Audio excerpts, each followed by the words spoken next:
Dr. Eric Kelly III and a host of phenomenal speakers from all around the globe for this 7-day virtual event that you don't want to miss. The mission of the Black Business Expo is to raise scholarship money from kids all the way from high school all the way from college. The Black Business Olympics is one of the largest Black business showcases in the world. It is an opportunity for businesses and companies to showcase their businesses globally. We are going to be giving away laptops up to $5,000 away to students.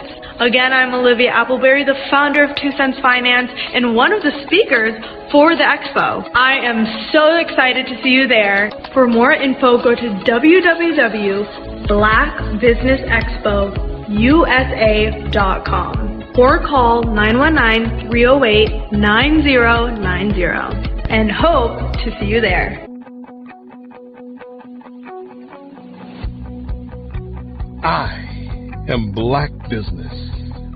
From the moment I wake until the time I sleep. Yes, I am Black Business. I am Black Business. Tell me, are you Black Business? I am Black Business. Do you support Black businesses? Listen, I support Black business because I am Black Business. Black Business Expo, one of the largest business showcases in the history of Black business in the world. The world! Sign up today at www.blackbusinessexpousa.com or call 919-308-9090. I am Black Business. I am Black Business. From the moment I wake until the time I sleep, I am Black Business. I am Black Business. Are you Black Business? I am Black Business. Do you support Black businesses? I support Black business because I am Black Business. Black Business Expo, one of the largest business showcases in the history of Black America in North Carolina. Join Dr. Eric Kelly III and a host of phenomenal speakers from all around the globe for this 7-day virtual event that you don't want to miss. The mission of the Black Business Expo is to raise scholarship money from kids all the way from high school all the way from college. The Black Business Olympics is one of the largest Black business showcases in the world. It is an opportunity for businesses and companies to showcase their businesses globally. We are going to be giving away laptops up to $5,000 away to students. Again, I'm Olivia Appleberry, the founder of 2 Cents Finance and one of the speakers for the expo. I am so excited to see you there. For more info, go to www.blackbusinessexpousa.com or call 919-308-9090 and hope to see you there. I am Black Business. From the moment I wake until the time I sleep. Yes, I am Black Business. I am Black Business. Tell me, are you Black Business? I am Black Business. Do you support Black businesses? Listen, I support Black business because I am Black Business. Black Business Expo, one of the largest business showcases in the history of Black business in the world.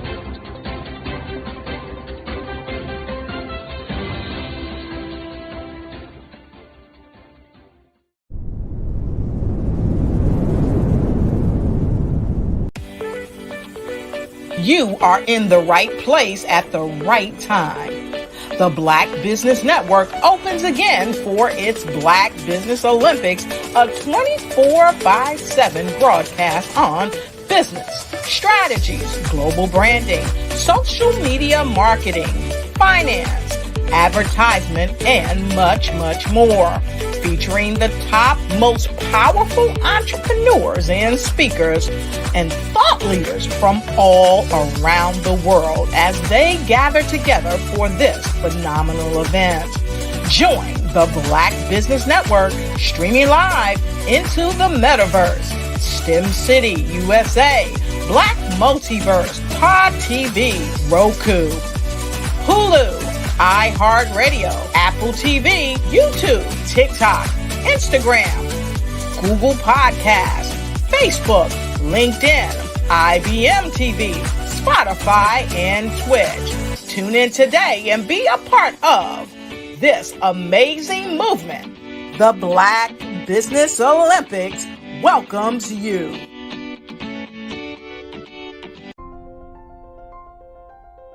What if you could build your own city? A place where every child can find nurturing people to help them achieve their full potential. A place where every adult can access job training support. Where health education is abundant. Where social justice ruled the land. A place without limitations. Welcome. You have arrived at STEM City USA. It is what every city should be. A safe and trusted community where you find people and resources to help you become everything you are and beyond. STEM City is unlike anything you have ever experienced. It is a digital twin of the world around you, only better. STEM City is about energy and soul renewal. It is more than a digital world. You can almost feel the power of live cultural events, music, and theater. STEM City promises a better future for children with caring mentors and hands-on activities with dedicated tutors to support our youth. STEM City is your passport to a healthy lifestyle with weekly events addressing our community's many issues. STEM City is your financial well-being with helpful information on wealth management, career advancement, job training, and so much more. STEM City is the community you deserve. It is the city where your dreams can come true. STEM City USA, a place in the sky that is accessible to all who reach for the stars.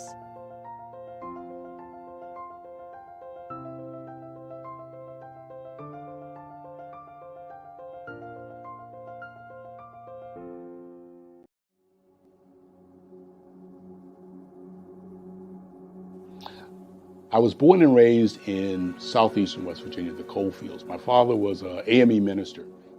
For me, I was very fortunate. Even though I grew up in the segregated South, I was surrounded by flourishing Black businesses, doctors, lawyers, bankers, dentists. They were all there and they were all successful. And I guess that's part of my dream, is to see that success come back. My name is Joseph Simmons, and I am the founder of the Center for Micro-Entrepreneurial Training. We have this moment in time where we can change the trajectory of people. And our focus is on women, Black and brown entrepreneurs, and their access to capital, their ability to build thriving businesses, the ability to employ people. There's a study that showed that in those three communities, especially Black and brown communities, $1 stays in those communities for 30 minutes. In white community, $1 stays in their communities for 8 hours. So think about it. For you in a Black or brown community to get gas, to get food, to go to a restaurant, you've got to leave your community, take those dollars out of that community and take it to another community that's already being well served. So if we can reverse that, if we can go from 30 minutes to an hour to 2 hours, that's progress. That's what we need to do. I was with SCORE. And then in May of 2020, of course, the events happened in regards to the murder of George Floyd. The other thing that I was experiencing was the denials of federal funds for small businesses. And it revolved around one thing. These businesses were not being prepared for grants and for government programs. And I came up with the idea for the Center for Micro-Entrepreneurial based off those two things. Morgan Stanley had a report out in 2020, first quarter, and it talked about there were three groups that were massively devastated by COVID-19 on their business. That was 1, women, number 2, Black, and number 3, brown entrepreneurs. The research showed that they had less cash on hand, they had less opportunity to go into a bank and get money, and they were very dependent on family and friends to keep their business up and running. If we can focus on those 3 groups, then we can have a dramatic impact on our communities. Really, the focus is on 3 areas. And those 3 areas are 1, the people, number 2, the courses, and number 3, a support network. Here at CMAT, we will provide you with the fundamentals for generational success. And you will be creating a vibrant community by attending our 5-day immersive training course.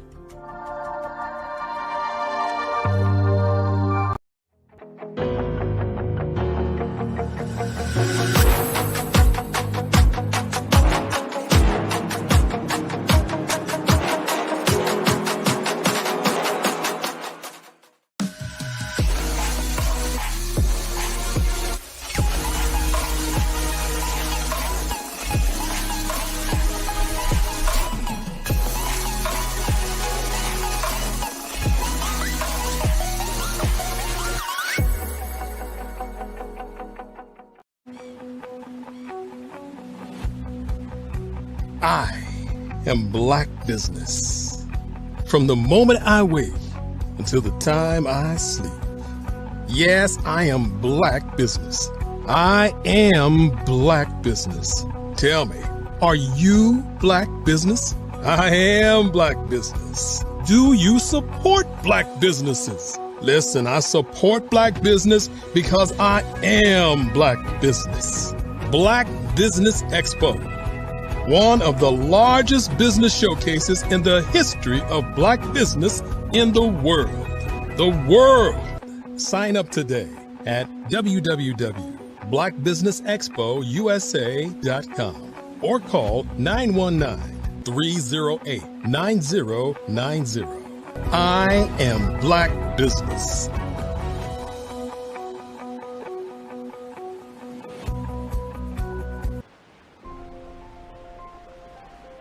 What if you could build your own city? A place where every child can find nurturing people to help them achieve their full potential. A place where every adult can access job training support, where health education is abundant, where social justice ruled the land. A place without limitations. Welcome. You have arrived at STEM City USA. It is what every city should be. A safe and trusted community where you find people and resources to help you become everything you are and beyond. STEM City is unlike anything you have ever experienced. It is a digital twin of the world around you, only better. STEM City is about energy and soul renewal. It is more than a digital world. You can almost feel the power of live cultural events, music, and theater. STEM City promises a better future for children with caring mentors and hands-on activities with dedicated tutors to support our youth. STEM City is your passport to a healthy lifestyle with weekly events addressing our community's many issues. STEM City is your financial well-being with helpful information on wealth management, career advancement, job training, and so much more. STEM City is the community you deserve.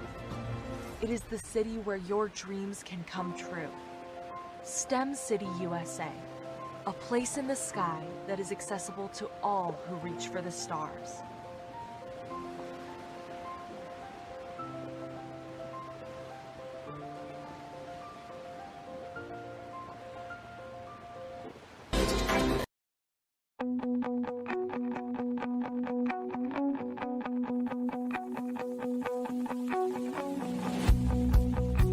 I am Black Business.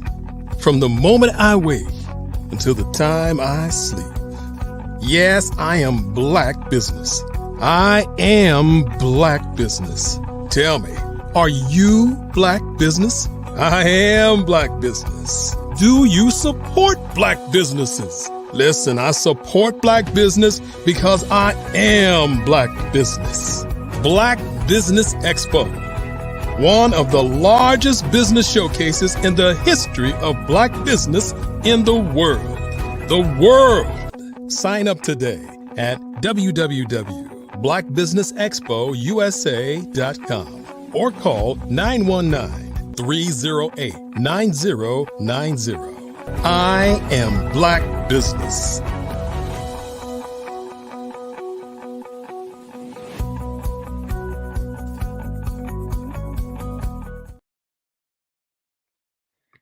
Good day, business owners, entrepreneurs, thought leaders, and corporations. Welcome to the Black Business Network. My name is Dr. Sade Adu, and I am your business moderator for the afternoon. And on the Black Business Network, the Black Business Network is a 24-hour business network showcasing Black businesses, business owners, entrepreneurs, and thought leaders worldwide. We have speakers from North Carolina, London, Singapore, Africa, Japan, and cities all over the United States. The Black Business Network is a global community sharing its business knowledge to empower, inspire, and educate businesses about business.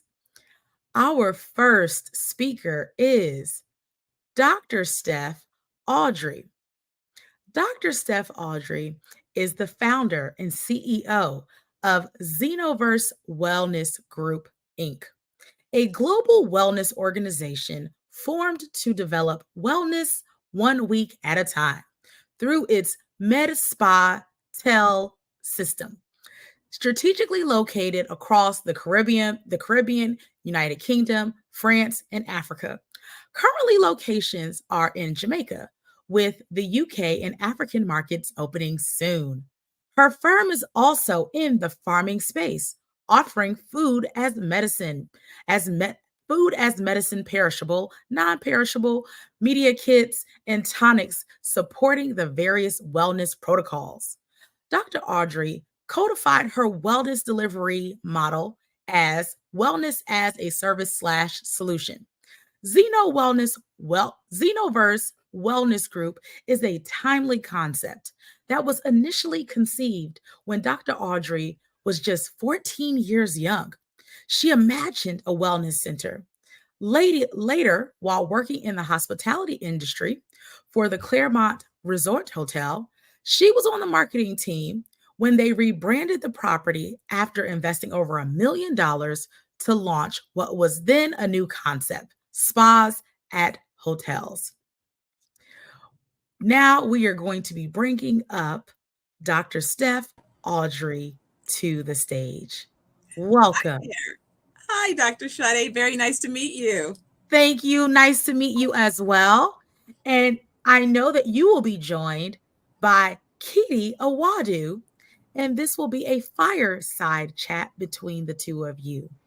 Yes. Hey, Kitty. Hey, greetings.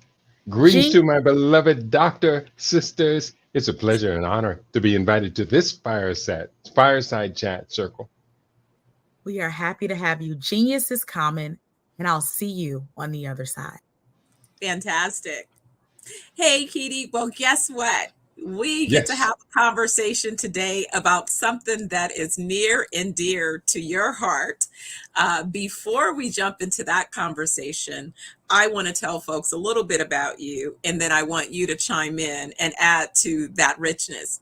So to me, I think of Kitty as one of my most brilliant brothers, as they say, from another mother. He is a magnificent researcher. He is a fabulous organic vegan chef, and an author of over 50 books that are all about helping us to understand not only nutrition, how to heal our bodies, but economics, business development, sustainable opportunities and practices, research that is very well developed and founded, based factually, and also his passion through his various media platforms in terms of educating the masses with information is just a small part of why it is I think so fondly of this brother. I'm excited about our conversation, and I want to talk about you, but the village and sustainability concepts and models that we've been discussing. And I want to kind of put that into the concept of, or the context of, what are some of the immediate steps that we can encourage people to begin taking. So I'm upon it to you. You can add to my intro and then kind of give us a little of an intro into your village concept. Let's kind of lay that foundation and kind of talk about what are some steps we can begin taking to make that manifest. Awesome. Well, first of all, I want to congratulate you for the introduction.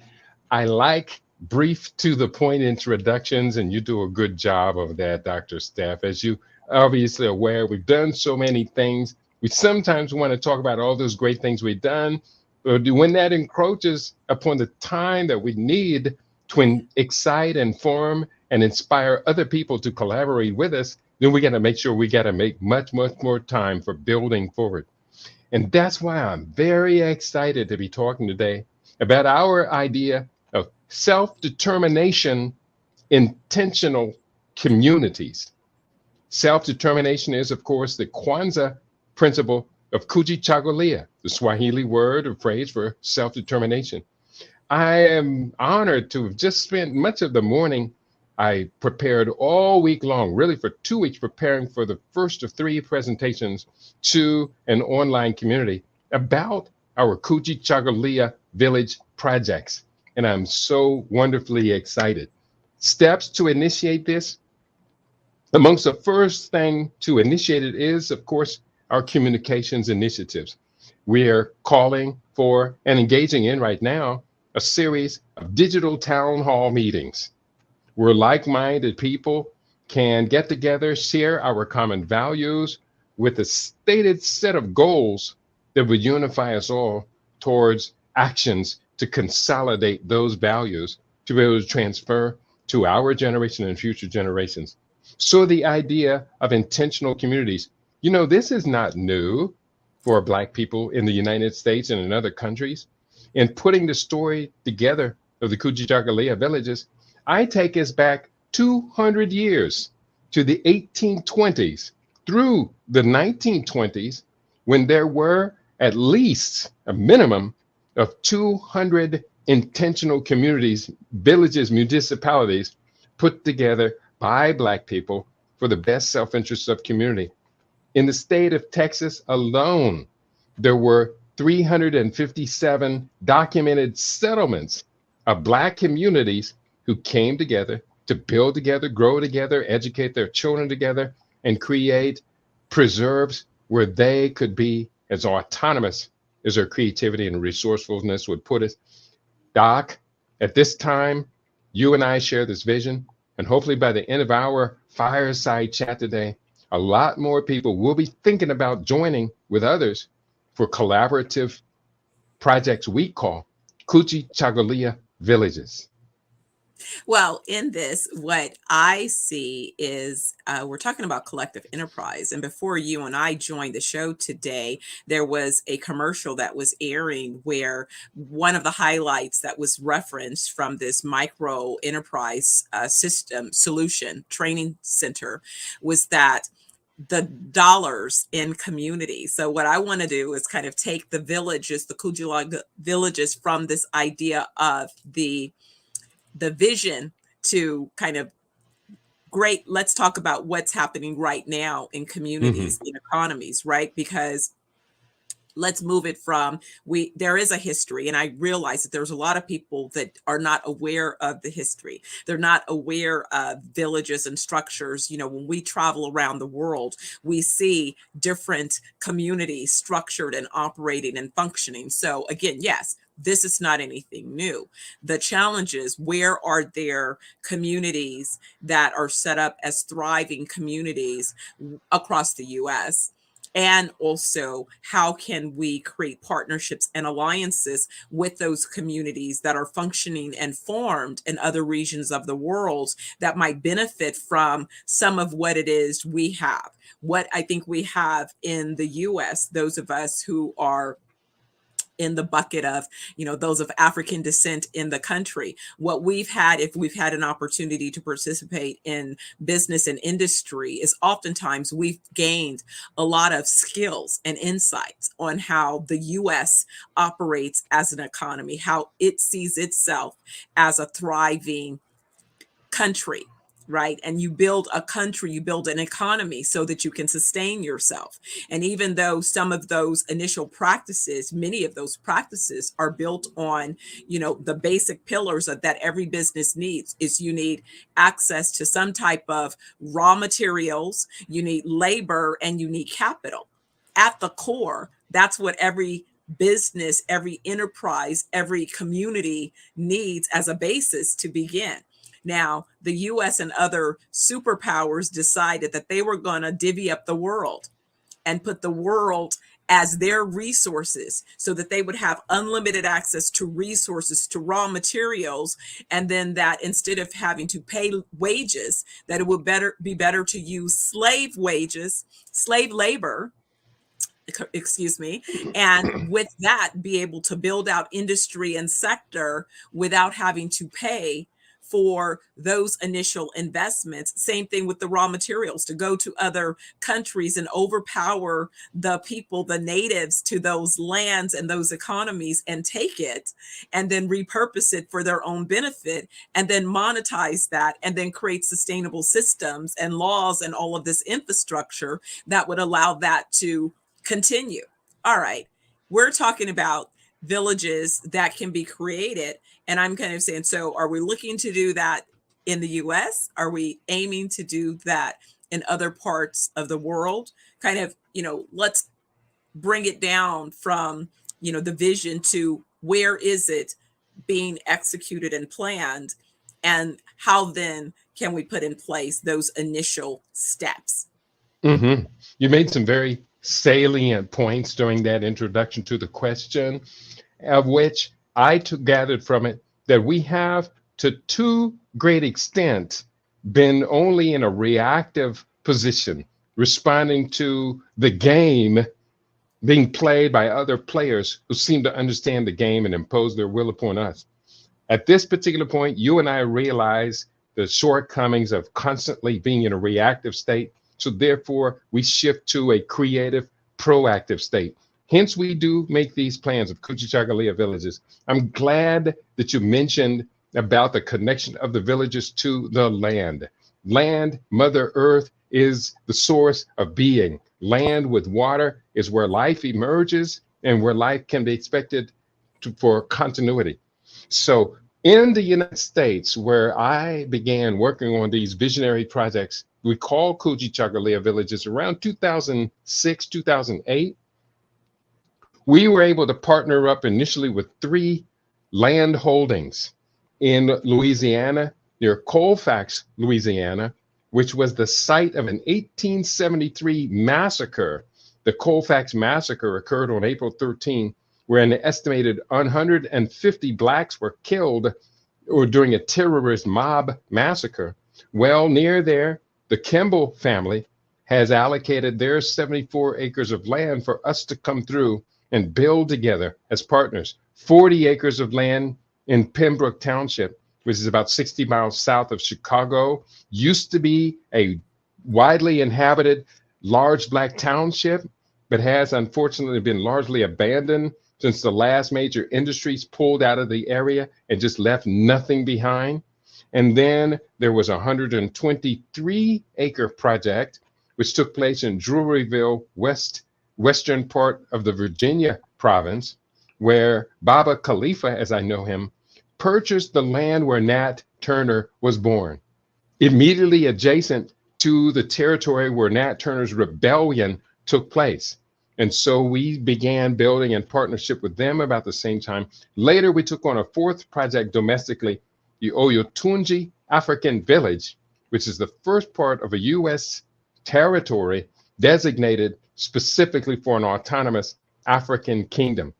So very proud. 4 domestic projects. Since I've been talking about it now, I've had 2 other people say, hey, I have, or my family has, large amounts of land that's largely become fallow, out of production. The Kujichagulia villages sound like they would be a good addition to the family's inheritance.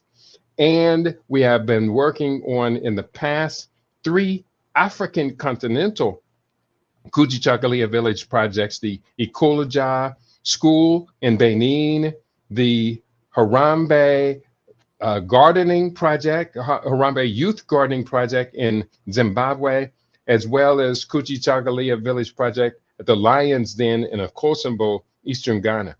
Now that we've revived this conversation, we're getting offerings, 3 offerings of land in Ghana, including as much as 500 acres near Kumasi, the 2nd largest city in Ghana, getting offerings and seeking to purchase land in Uganda and Kenya, South Africa, and other parts. I know you have been involved in these conversations as well. So we're excited about doing it. Binding the projects to the land, I think, gives them a whole new level of not only credibility, but almost a spiritual component, because our blood, our tears, our body materials are soaked into these soils.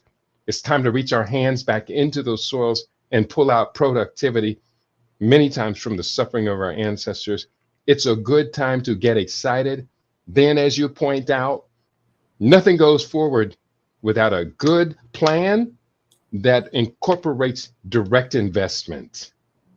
Absolutely. Absolutely. You know, as a real estate developer, that's the first thing that we do is when you look at a site, you determine what is the highest and best use for this site based on a myriad set of variables, right? It's not only what is the physical condition of that site, what are the resources immediately adjacent to those sites, what type of infrastructure exists, and then based upon those potential uses of the site, who's interested, who cares, who wants to live here, who wants to work here, who wants to play here, you know, who wants to heal here, you know, what are these particular uses, and who wants to be part of those uses, who wants to help to create and develop, you know, who wants to be part of the end users.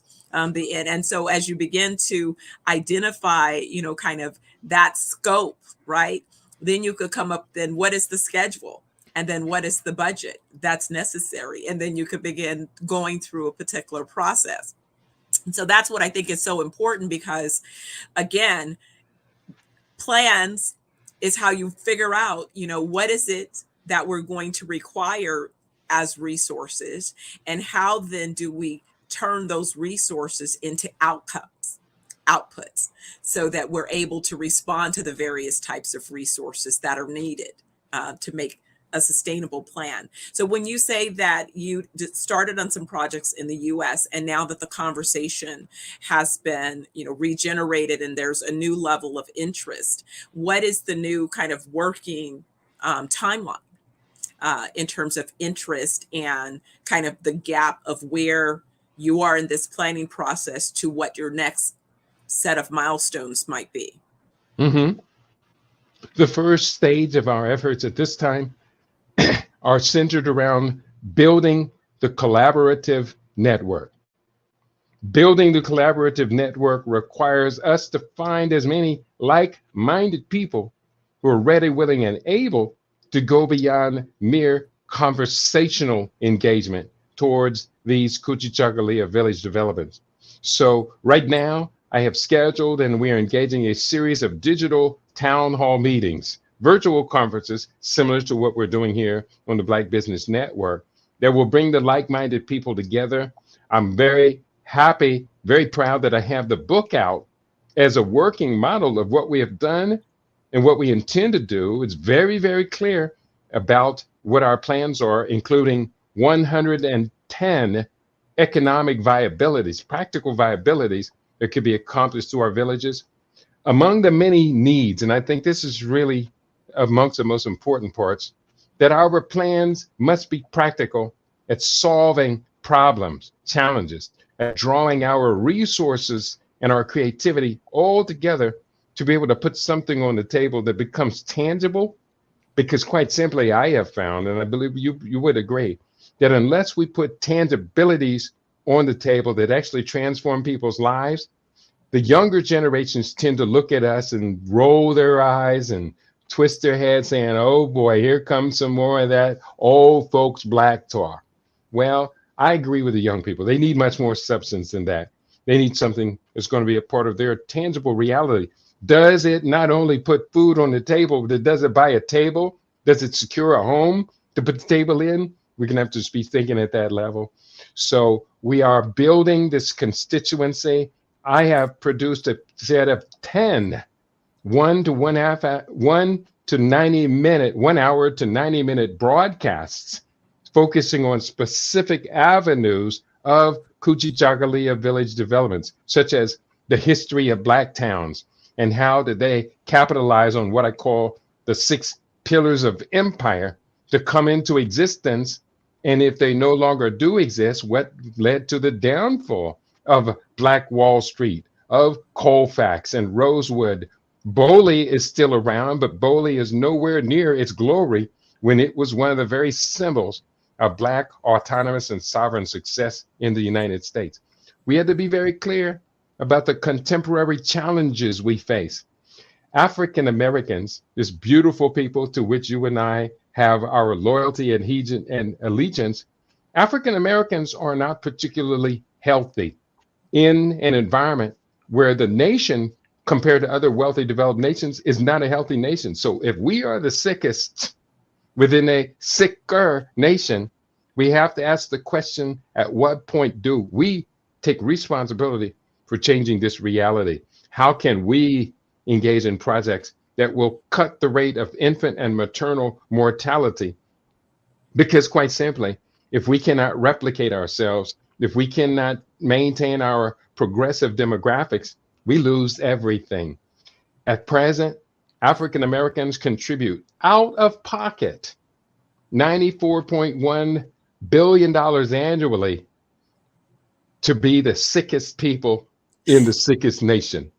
That $94.1 billion would be much better off if we could recapture it through our global wellness development projects, which you and I spend a lot of time talking about. If we could recapture even 40 to 50% of that amount of money, that will allow us a lot of strategic money for capital direct investment. Kitty, okay, now you talking to your sister that's been out here. You know, they don't call me Dr. Money for nothing, right? But guess what the hard lesson is that I had to learn over 40 years ago? Just because we know who needs what we have to offer the most, those are not the first consumers. The people that need what we have to offer the most are not the first consumers, because they are looking to everyone else for validation first. So what you have to accept, and it's a tough thing to reconcile, that yes, we're working to educate our folks, but at the same time, that education, they will take it and take it and take it and not react to it until it has been endorsed or validated by others, because that is how they have been brainwashed. And so what we have to understand when we are creating solutions, right? And we know who needs those solutions, we have to first make sure that we're sustainable, meaning we have to survive first. So we have to go to the markets that will pay for us to exist so that we can have enough of something to then really spend the time on educating. I was thinking about this, and maybe this will make it more clear. I was talking with Doc. He's in London, and he was talking about how he was going to treat several patients, but because in the UK, they have free healthcare. So most people don't pay out of pocket for anything. So even those that need his healthcare, they expect that he should come travel to them and perform his services for free. for free. For free. So he has to pay for his flight. He has to pay for his transportation. He has to pay for his housing. He has to be able to eat and food. He should be able to sustain his family for free. And then he has several shows that he broadcasts live, one of which he does 4 to 5 hours on a Friday for free. Well, the reality is that he will not survive for free. He can't continue to work for free. His family, his needs will not be met if nobody will pay him. He must be paid to do his work. And so he came to the realization in the comment, very frustrated. It's like, I have to pick different customers. I have to go to the customers who can pay for what it is I offer. I can't just heal everybody.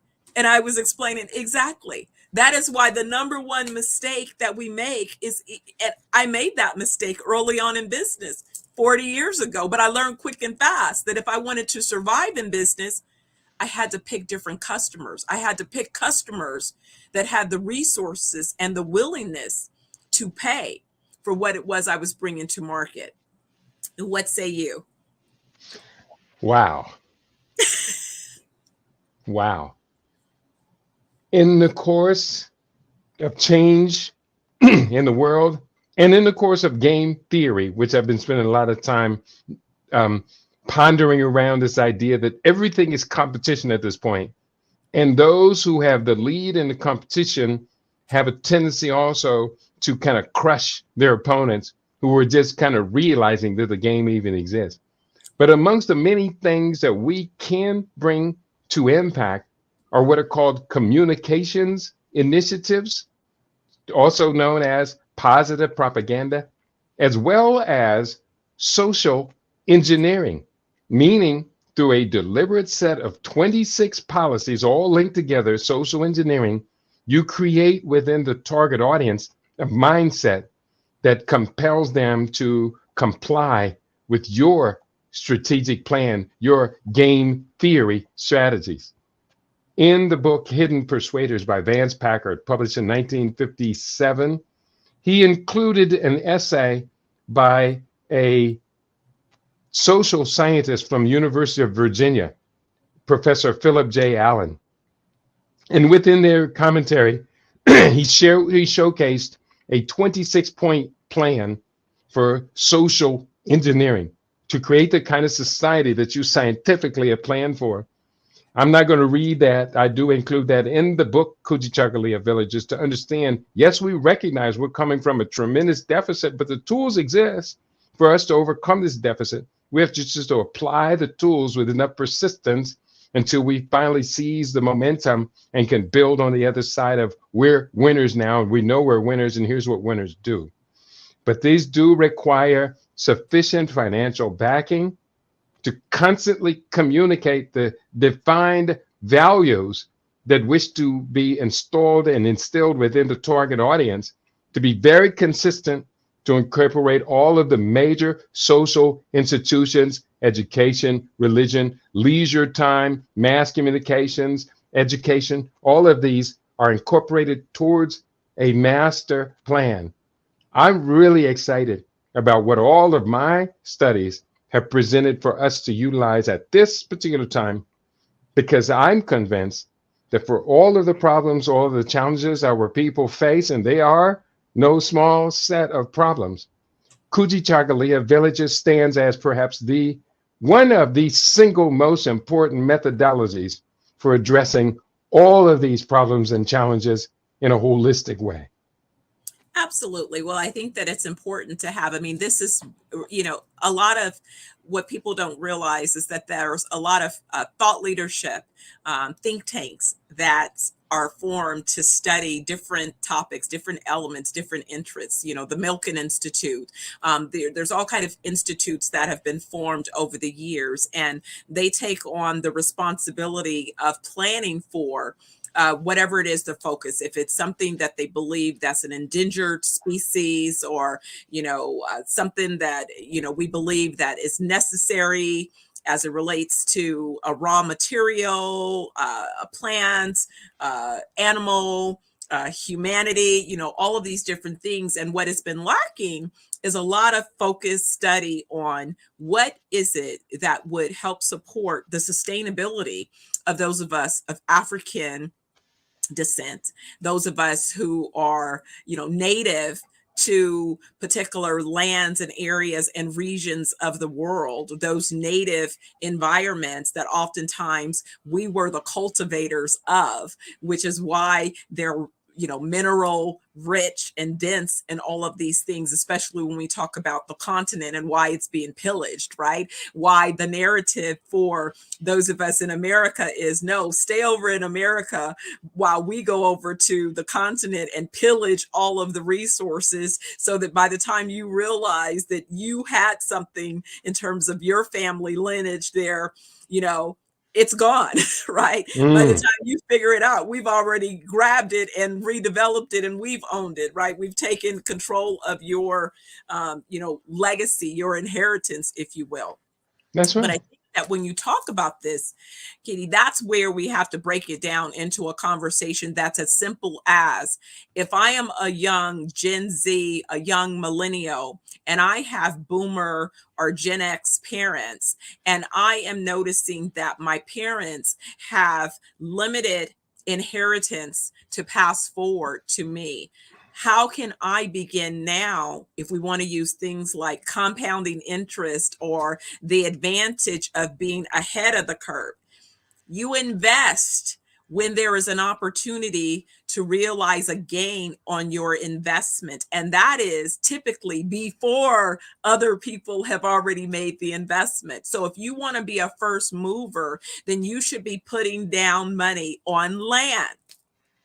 You should be putting down money towards, if the village is getting 500 hectares of land allocated towards it, what is the big plan in terms of how those hectares are going to be subdivided? What is the ownership possibility? How can we begin to parcel and create ownership opportunities that says, hey, I am going to, as part of my second phase, have a house, have a business, have an X in this particular community. So I want to vote with my early dollars and start to put dollars towards that possibility. I mean, that's what I love about the Jamaican community. When I see homes, you drive around, homes are partially built.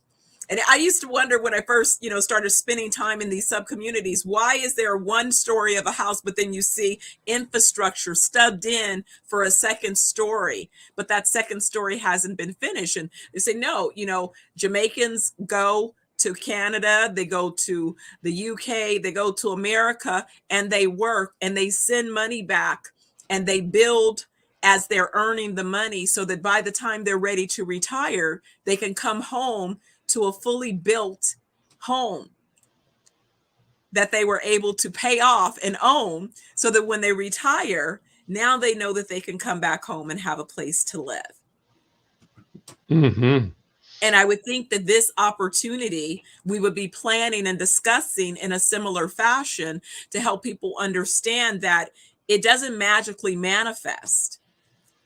I can be part of helping it manifest by contributing my dollars now towards this possibility, contributing my dollars now towards what kind of business and infrastructure is going to be necessary. How can I participate in building that infrastructure?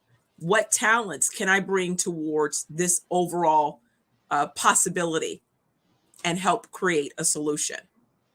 Mm-hmm.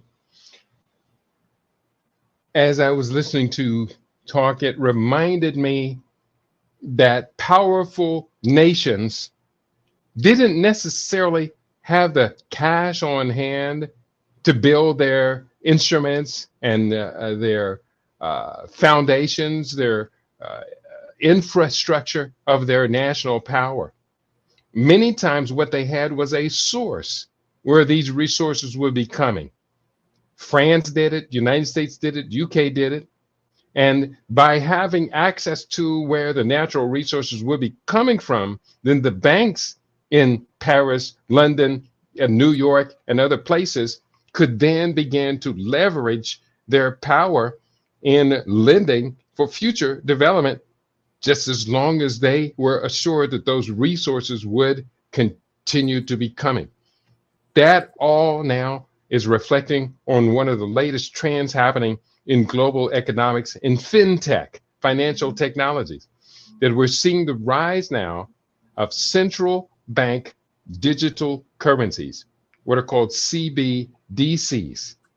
And with now the impact and the influence and the immediate arrival of CBDCs, we can look at Zimbabwe as a classic example. I'm not going to relate the history of how Zimbabwe's economy has been trashed for up to 30 years because Western opposition to the governance of Robert Mugabe, who Africans regarded him as one of the last of the great liberation heroes, but the West regarded him as a pariah that they could not control. So they destroyed Zimbabwe's economy by hyperinflating the money, printing Zimbabwe currency in huge amounts in Germany and other places, and then shipping them into the country. It was outrageous what was happening. But now Zimbabwe has launched the first African central bank digital currency called the ZIG, Z-I-G. And with the ZIG is now backed by gold.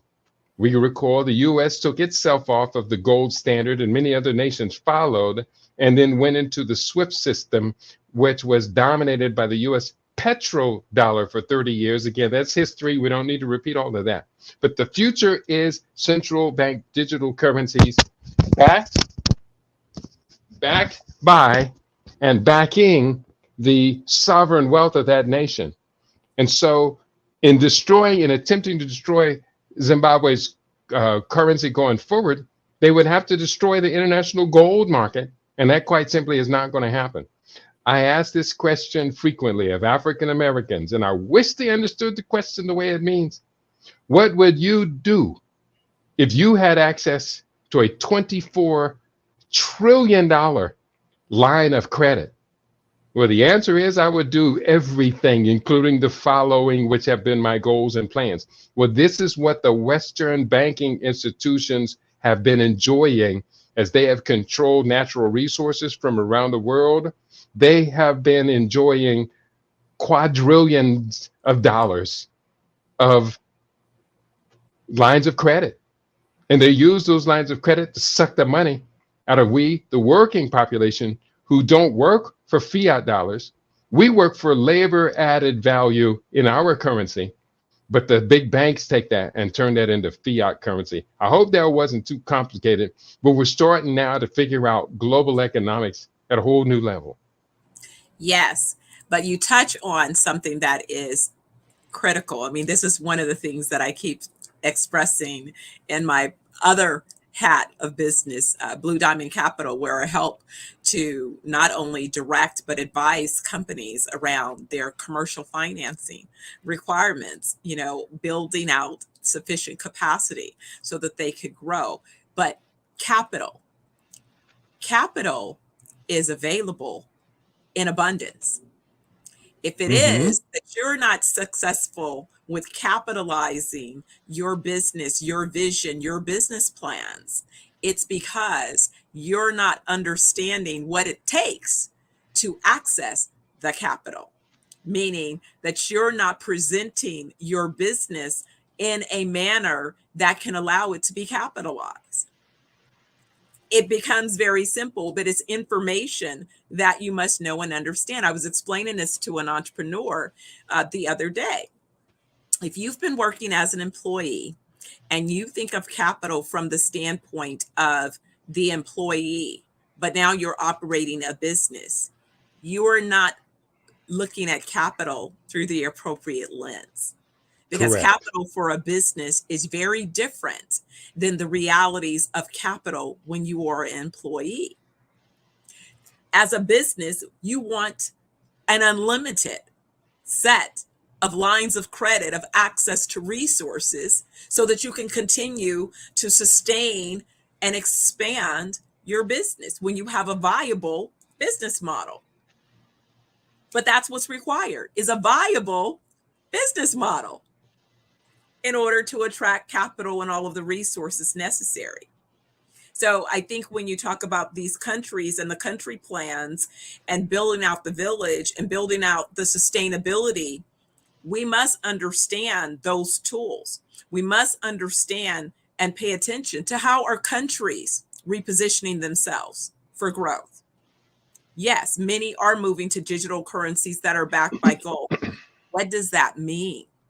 What is the translation of those of us that are dealing with fiat dollars that are no longer backed by, haven't been backed by the same things, definitely not backed by gold? What does that mean?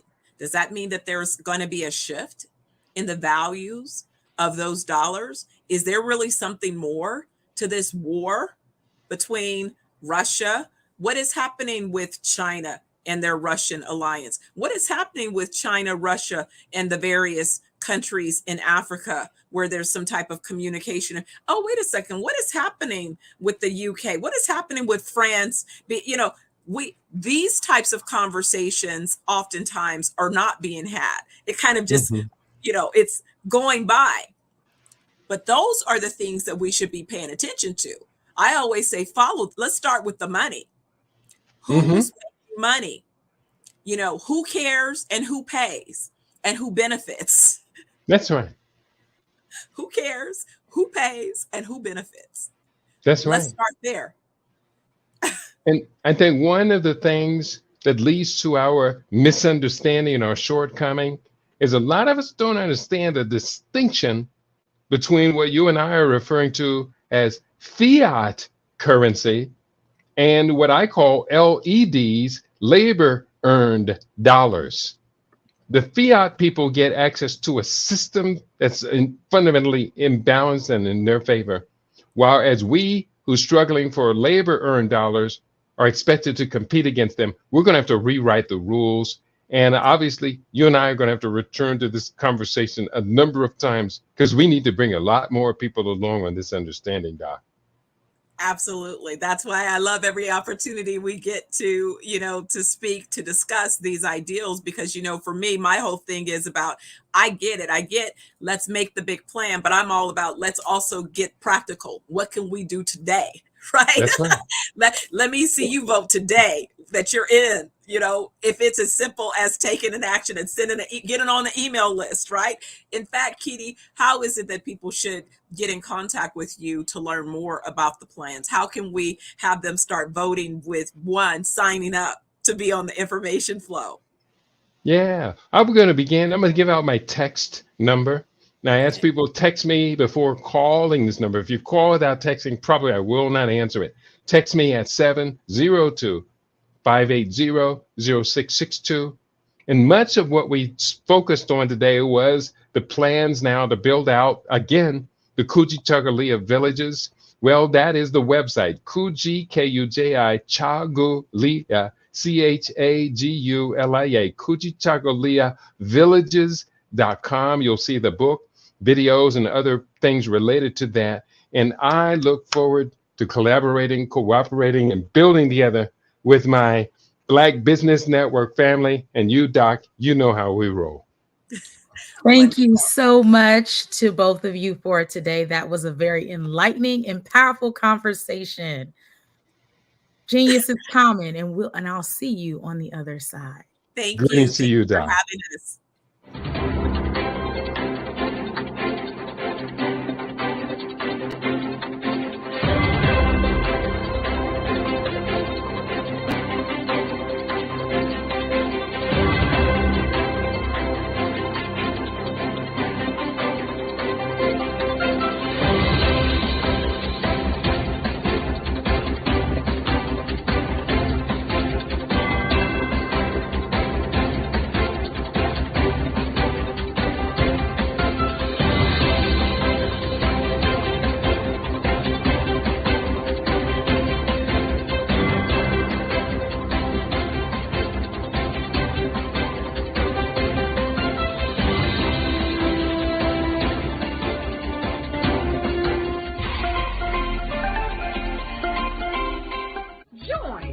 Dr. Eric Kelly III and a host of phenomenal speakers from all around the globe for this 7-day virtual event that you don't want to miss. The mission of the Black Business Expo is to raise scholarship money from kids all the way from high school, all the way from college. The Black Business Olympics is one of the largest Black business showcases in the world. It is an opportunity for businesses and companies to showcase their businesses globally. We are going to be giving away laptops up to $5,000 away to students. Again, I'm Olivia Appleberry, the founder of 2 Cents Finance and one of the speakers for the expo. I am so excited to see you there. For more info, go to www.blackbusinessexpousa.com or call 919-308-9090 and hope to see you there. I am Black Business. From the moment I wake until the time I sleep. Yes, I am Black Business. I am Black Business. Tell me, are you Black Business? I am Black Business. Do you support Black businesses? Listen, I support Black business because I am Black Business. Black Business Expo, one of the largest business showcases in the history of Black business in the world. The world! Sign up today at www.blackbusinessexpousa.com or call 919-308-9090. I am Black Business. I am Black Business. From the moment I wake until the time I sleep, I am Black Business. I am Black Business. Are you Black Business?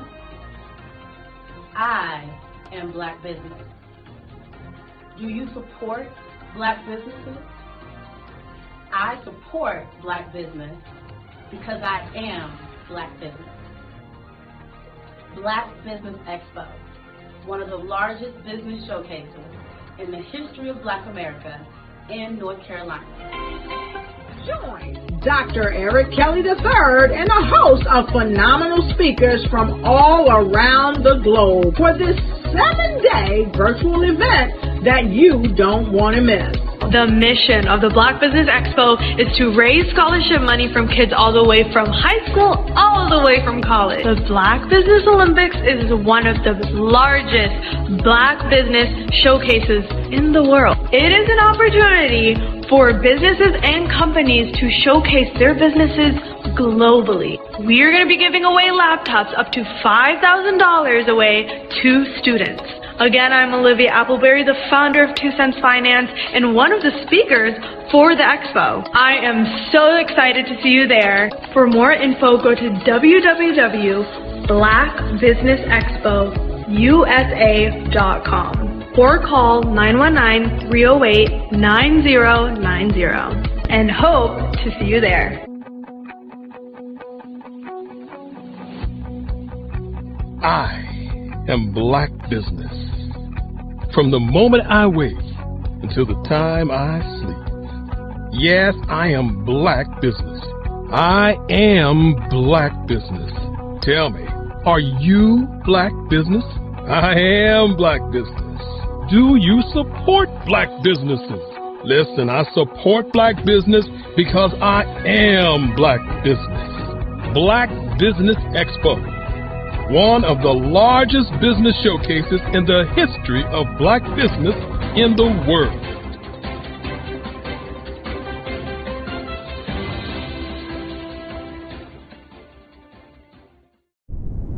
Over the past few years, we've seen the growth of existing and new initiatives focused on financial inclusion, building global networks, and reducing the wealth gap in response to the idea there's not enough seats at the table. Whether their outcomes are to increase the representation of Black executives on corporate boards, ensure an inclusive global economy, or to create new U.S. African commercial pathways, the strategies are often carried out by separate programs. The question is, should they be? With the continent of Africa being home to more than half of the world's fastest growing economies, the youngest workforce, over 400 companies generating more than $1 billion annually, 700 generating more than $500 million annually that are poised for growth, and being the destination of nearly $5 billion in venture capital in 2021. Diversifying U.S. and Africa commercial engagement by building bridges between African businesses and their U.S. diaspora should begin being seen as mutually beneficial. From helping to reduce Africa's enormous capital gap to catalyzing two-way trade opportunities, the COVID-19 global pandemic hopefully has taught us that global challenges and opportunities are more interconnected than we thought. During the pandemic, African companies like Unicorn Flutterwave, insurance provider Reliance Health, ride-hailing app Yasir, and 54Gene, the continent's first bank of DNA on people of African descent, proved that when African companies have access to networks, capital, and information, they grow big, grow fast, and create solutions that are valuable to the world. This is why Be Direct was created. We are the first U.S.-based but African-centric board preparedness and board search company designed to connect U.S. Black talent and corporations to African businesses. Unique and fundamental to Be Direct's success is our process of helping board candidates adapt their experience and networks to an African context before they're connected to high-growth companies that are looking to locally and globally scale.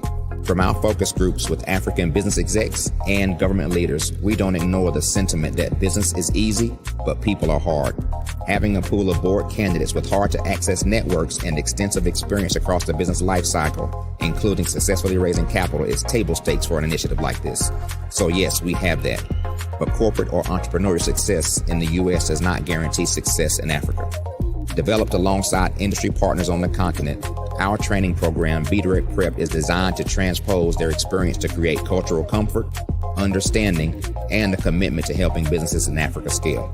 Our board governance sessions are African continental and country specific, integrated with cultural awareness and dexterity training, masterclasses led by African industry execs, and mentoring and coaching from African continental-based facilitators.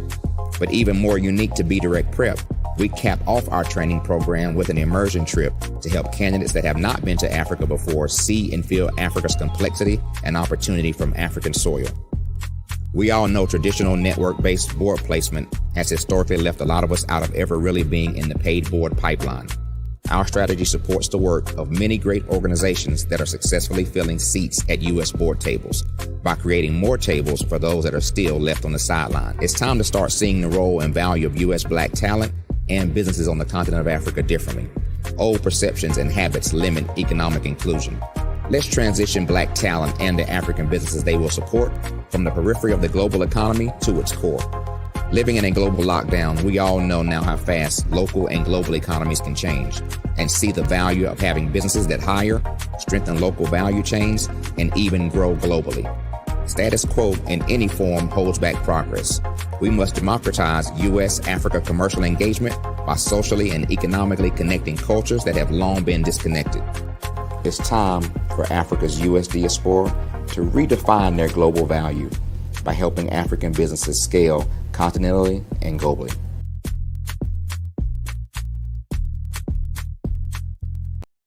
I am from Washington, D.C., but I was raised in Durham, North Carolina.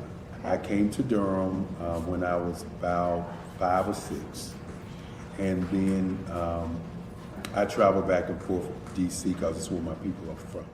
One of the unique things about my family is my mother, she's also an artist. She does quilting, and she does a lot of artistic things. And then my son, he draws with both hands, his right hand and his left hand like I do. So that's kind of a family trait. And then my other son, he's a videographer, and my daughter, she works, she's a regional vice president for Sunglass Lab. When you start out drawing and sketching, you want to continue to explore, each avenue. I do pastels, I do pen and ink, I do painting, I do acrylics. I haven't done oils yet, but I try to do all facets of art. What I say to a lot of times to people is, you can't put yourself in a box when you're an artist. You have to explore. And over the course of my life, I've tried to explore different mediums. I also do sculpture as well. I choose my subjects by the intensity that they have in their faces or the intensity that somebody is moving, because I do more than portrait drawings. I also do I do abstract, and then I do figurative drawing also. Well, what happened in this particular show is that I started out trying to come up with something that would be a little bit different than what everybody else is doing. So I was working on a Barack Obama show, and they wanted me to do some paintings of Barack. And so what I did was, because of the deadlines, I kind of did it kind of fast. And then I realized when I was doing it fast, I enjoyed it. And so then I started doing other pieces the same way, and I started to enjoy those pieces also. And so I came up with this particular style, and it's a style of lines and colors. And what's interesting is that when I was in college, I did a show called Lines, Colors, and I talked about the boldness of the blacks, the hotness of the whites, and this is how this has come about, later on in my life. And the colors comes from a lot of the entertainers that I work with, where they wear different colors. They don't wear, your plain reds or your whites. They wear different colors, and so that's also another piece of what's giving me the colors. The subtitle of this show is Faces That Speak Life. That's real critical. Faces that speak life. Each one of these pieces is a life source and a life energy that's being put on display for people that are looking at it. I always say in terms of my art, it's not important that I draw them. It's important what you get out of what I draw. I don't try to just draw it because you like it. People wanted me to do prints. I didn't do prints. People asked me to do different people, but the people that I choose are people that make a difference in the lives of people in the world. So the human landscape idea was, again, as I say, the lines represent your emotions, it represents your ideas, and it represents your journey as a human being. And that's why you get the different pieces and the different looks. And as you notice, I try not to do one look that looks alike another look. And that's what's the most important part of this show. Artist to me is a creative expression of something from nothing. It explodes onto the canvas, or it explodes on in my work. One of the things that I try to do more than anything is I try to just give the lines and the movements and emotions and expressions into what I do. Art really means to me a chance to express how I feel deep down inside.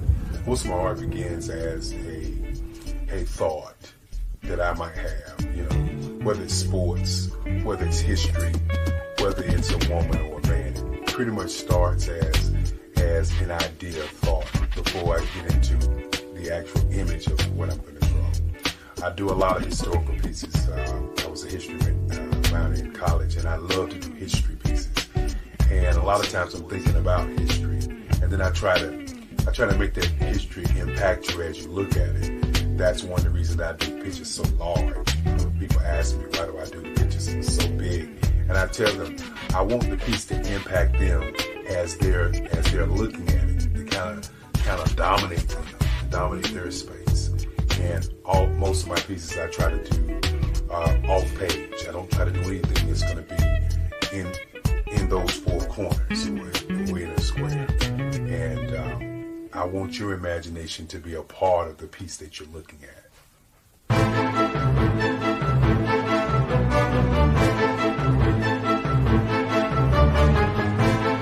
Hello, I am Dr. Eric Kelly III, the visionary strategist and founder of the Black Business Olympics. I invite you to showcase your Black-owned businesses on the Black Business Network global stage.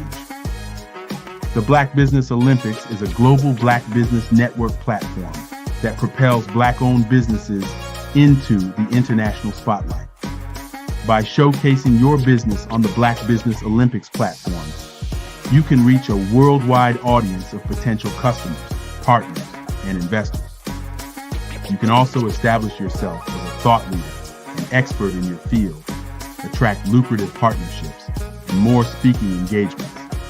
In addition, the Black Business Olympics platform provides a valuable opportunity to connect and collaborate with like-minded entrepreneurs and business professionals from around the world. This can lead to new business opportunities, ideas, and relationships. Finally, by sharing your story and expertise on the Black Business Olympics platform, you can inspire and empower others. This is a powerful way to make a positive impact on the world and leave a lasting legacy. If you are a Black-owned business owner, I encourage you to seize the opportunity to showcase your business on the Black Business Olympics platform. It is a once-in-a-lifetime opportunity to make an indelible mark on the world. Be one of the 1,000 visionary entrepreneurs who are changing students' lives, shaping industries, and leaving an unforgettable legacy for their families. Unleash your voice on our global stage and watch your business thrive. Black Business Olympics is one of the largest Black business showcases in the history of Black business in the world. Yes, the entire world. Just give me a call today at 919-308-9090.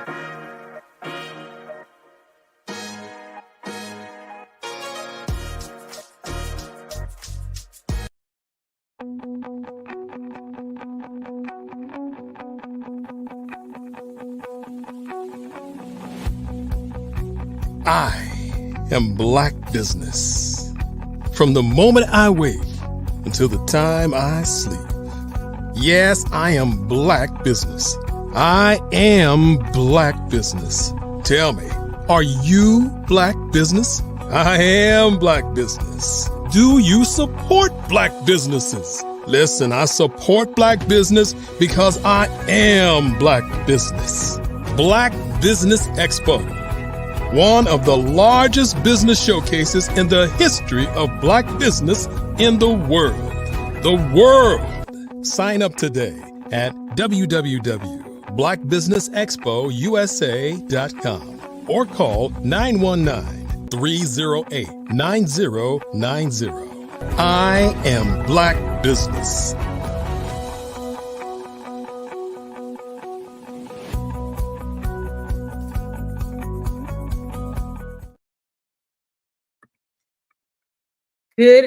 Good day, business owners, entrepreneurs, thought leaders, and corporations. Welcome to the Black Business Network. My name is Dr. Sade Adu, and I am your business moderator for this evening on the Black Business Network.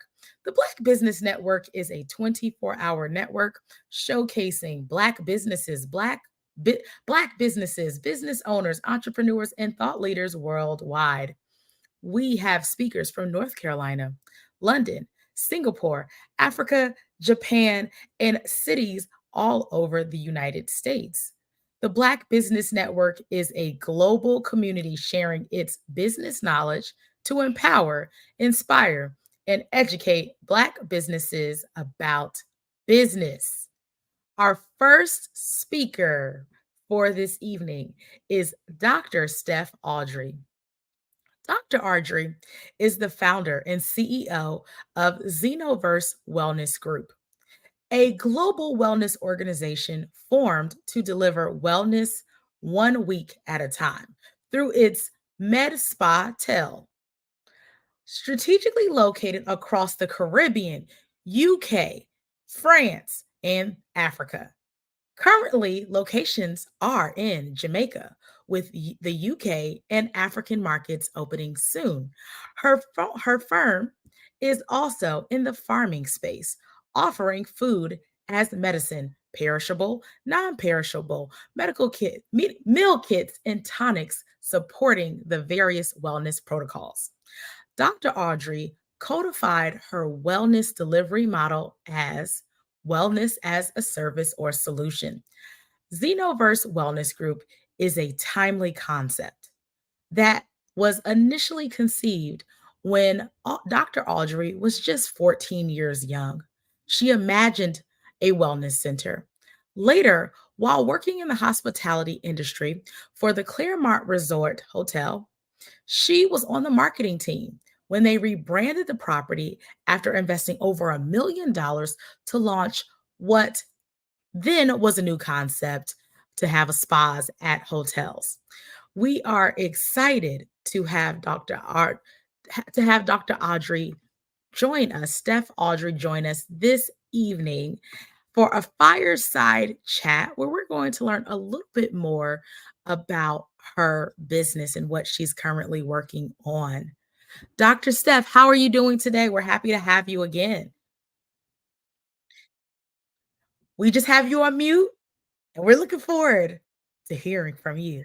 I have to remember that they put me on mute when they put me backstage, so I have to unmute myself. I guess that's what happens when you have so much to say, huh? It's like we're going to control that mic. We are excited to hear all the things that you have to say. I'm looking forward to learning a little bit more about I want to make sure Xenoverse Wellness Group. And so let's dig right in. Can you tell me a little bit more about your vision for your business and its mission to deliver wellness globally? Absolutely. So many people, if I were to say companies, corporations, organizations that they're familiar with, you've heard of a company called Marriott Corporation. Mm-hmm. Okay. So I'm literally building the Marriott, but for wellness. So Marriott as a business is a hotel developer, owner, and operator, as well as they have a portfolio of other assets that they own. Mm-hmm. So Marriott not only have the Marriott brands, but they own brands like the W Hotel, they own the Ritz-Carlton, they own Four Seasons, they own a number of portfolio brands at different segments of the market. That's what Xenoverse is we're building out a portfolio of assets, but are focused on wellness, mind, body, and soul healing. And so these assets will be spread across the world. We'll have assets that we build, own, and operate. We'll have assets where we're licensing. So when you think of, you walk into the supermarket and you see a Starbucks, that's a licensed relationship. You'll walk into other branded properties and they may have our licensed spa at their property. So that's another way that you'll see an application of what it is that we're creating. Awesome. So what inspired you to establish, now I see it's a Medi Spa Tales. Medi Spa Tales, yes. So what happened, yes, is as a real estate developer, I realized that when 2008 happened, we had a collapse in the US financial markets around housing. My expertise as a real estate developer, let me kind of back up and kind of give a context. So my career has been with me having deep domain knowledge in two sectors. The first sector of my career was in advertising and marketing communications. That's why I had the clients, like after working with the Claremont Resort Hotel, then I had Hyatt, Park Oakland, Convention and Visitors Bureau, California Health Department, State Department of Health Services, Cedars-Sinai, all of these kind of hospitality and assets. These were my clients. So I advised them on how to build their business and how to expand into markets. I was providing them with particular solutions. And then after that, I was advising the National Conference of Black Mayors. And so I was giving them advice on their various cities on economic development opportunities. But what I noticed is every time I would advise a mayor on a strategic plan, then the developers would come in and make money off of that plan. And I'm kind of thinking, so my plans have some value here because other people are getting paid. So if they're my ideas, how can I should be getting paid on executing, right? So it was pretty much the last, as I said, when I was ready to make a transition, many people heard about the Rodney King incident in the city of Los Angeles where he was beat and there was this big outroar. And so people were commented that the businesses were burning up their business and community. And that really wasn't the truth. The businesses were frustrated because they did not have access to capital. So it was at that time that I developed a program. FAME, Urban League, and the Greater Los Angeles African American Chamber received a grant from the Small Business Administration. I created a program that ultimately I trained about 5,000 businesses on how to reposition those businesses for real growth. And typically businesses were not used to having access of someone like myself, because remember, I contracted with Fortune 500 companies like your traditional McKinsey's and other management consulting and major agencies. So if you weren't investing millions of dollars at a time, you wouldn't typically have the expertise of our team to support your businesses. And so most small businesses don't understand investing in strategy, which is sadly why many of them don't grow and scale. So anyway, fast forward. After advising these guys, I saw the opportunity in real estate development. So I transitioned from advertising to real estate development. So that's kind of the foundation of why this plan is looking at the data. But then even in this industry, I saw that the boomers were aging and they were going to need ways to take care of themselves. But I also saw that the boomers as a generational cohort were wealthy, and they weren't trying to, as they say, go easily. They wanted to use their money to extend their lives. They believe in longevity. And so they have been the biggest consumers of life extending treatments, protocols. They're the ones that have caused medical tourism to expand. And so that was my recognizing that there would be a market opportunity. But since I've developed our business plans, what I see are not only boomers, but Gen Zs and millennials are adopting this idea of a healthy lifestyle and want to have opportunities to pursue preventative care. So they don't want to wait and be sick. They want to be healthy, and they want to look at ways of extending their well-being. So that's kind of the big picture backstory behind our business. I love it. Pairing your marketing background and hospitality background, working with these Fortune 500 companies, and then supporting small businesses and incorporating wellness into this as well. And how did you, or why did you decide to also expand this movement globally?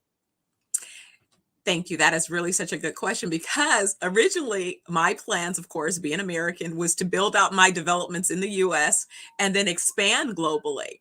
But thankfully, COVID allowed me to see differently. So for the longest time, my friends thought I was crazy because I've been shopping to buy islands. Even before I was a developer, I was like, I'm going to buy an island and one day I'm going to know how to develop it, right? So that's kind of like, I've been playing this long game. Well, when COVID happened, I was in law school and my office was shut down. And so a girlfriend was like, she was on her way to Jamaica.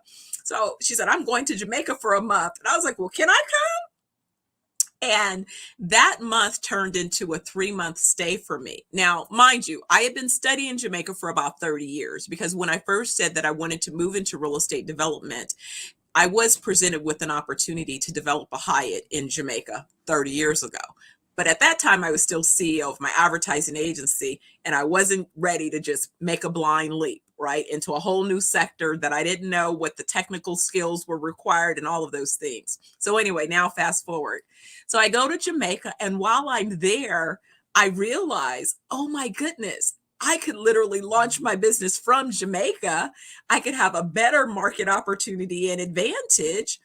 And then I get to enjoy building the business instead of feeling like I need to build it in America and then eventually get to live on the island. How about I live on the island from the beginning while I'm building it? I'll be in my happy place and I'll be able to create happiness for everybody else. So that's what happened. And that is just, a matter of realizing that, again, in real estate, cost of land, cost of resources. Are you looking for resources that are readily available? Natural resources, recognizing an opportunity that may not be an opportunity that is available someplace else, and so that's really what created the possibility. And I'm grateful that I was able to jump on the opportunity. Timing is everything. I love it. You lit up when you said I was able to just go to Jamaica for those 3 months. Yeah. We're gonna Yes, be if the world is gonna shut down, let's be shut down on an island, a beautiful yes, island. yes. Oh my goodness, it was so great. I mean, I ended up literally spending most of the last 3 years in Jamaica. I spent more time in Jamaica than I did in the US. Between Jamaica, the US, I went to Cyprus, I went to Italy, I went to France, I went to, all of these places looking at sites.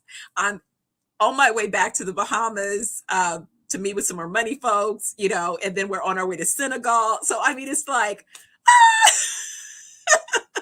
yes. I love it. Part of wellness is happiness. So I'm happy that you are happy. That makes it so exciting. Speaking of this wellness movement that you are creating, what differentiates you from other wellness organizations that are in the marketplace?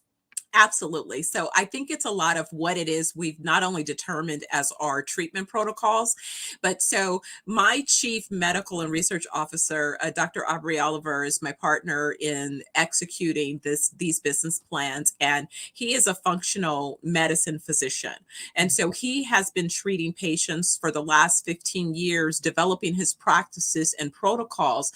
And so what's happened is after you have you have 15 years of patient experience and outcomes, then you begin to really see that what you know as solutions to address sort of lifestyle chronic conditions, that these outcomes are real. And so that really was, I would say, is the blessing as we met while I was in Jamaica back in 2020. We met at a meeting about those of us who were looking to produce wellness resorts in Jamaica. The thing is that I was not on the guest list, and I didn't even know that that was the purpose of the meeting. I just happened to be a tag along and popped in the room where they were going to be meeting to get some water.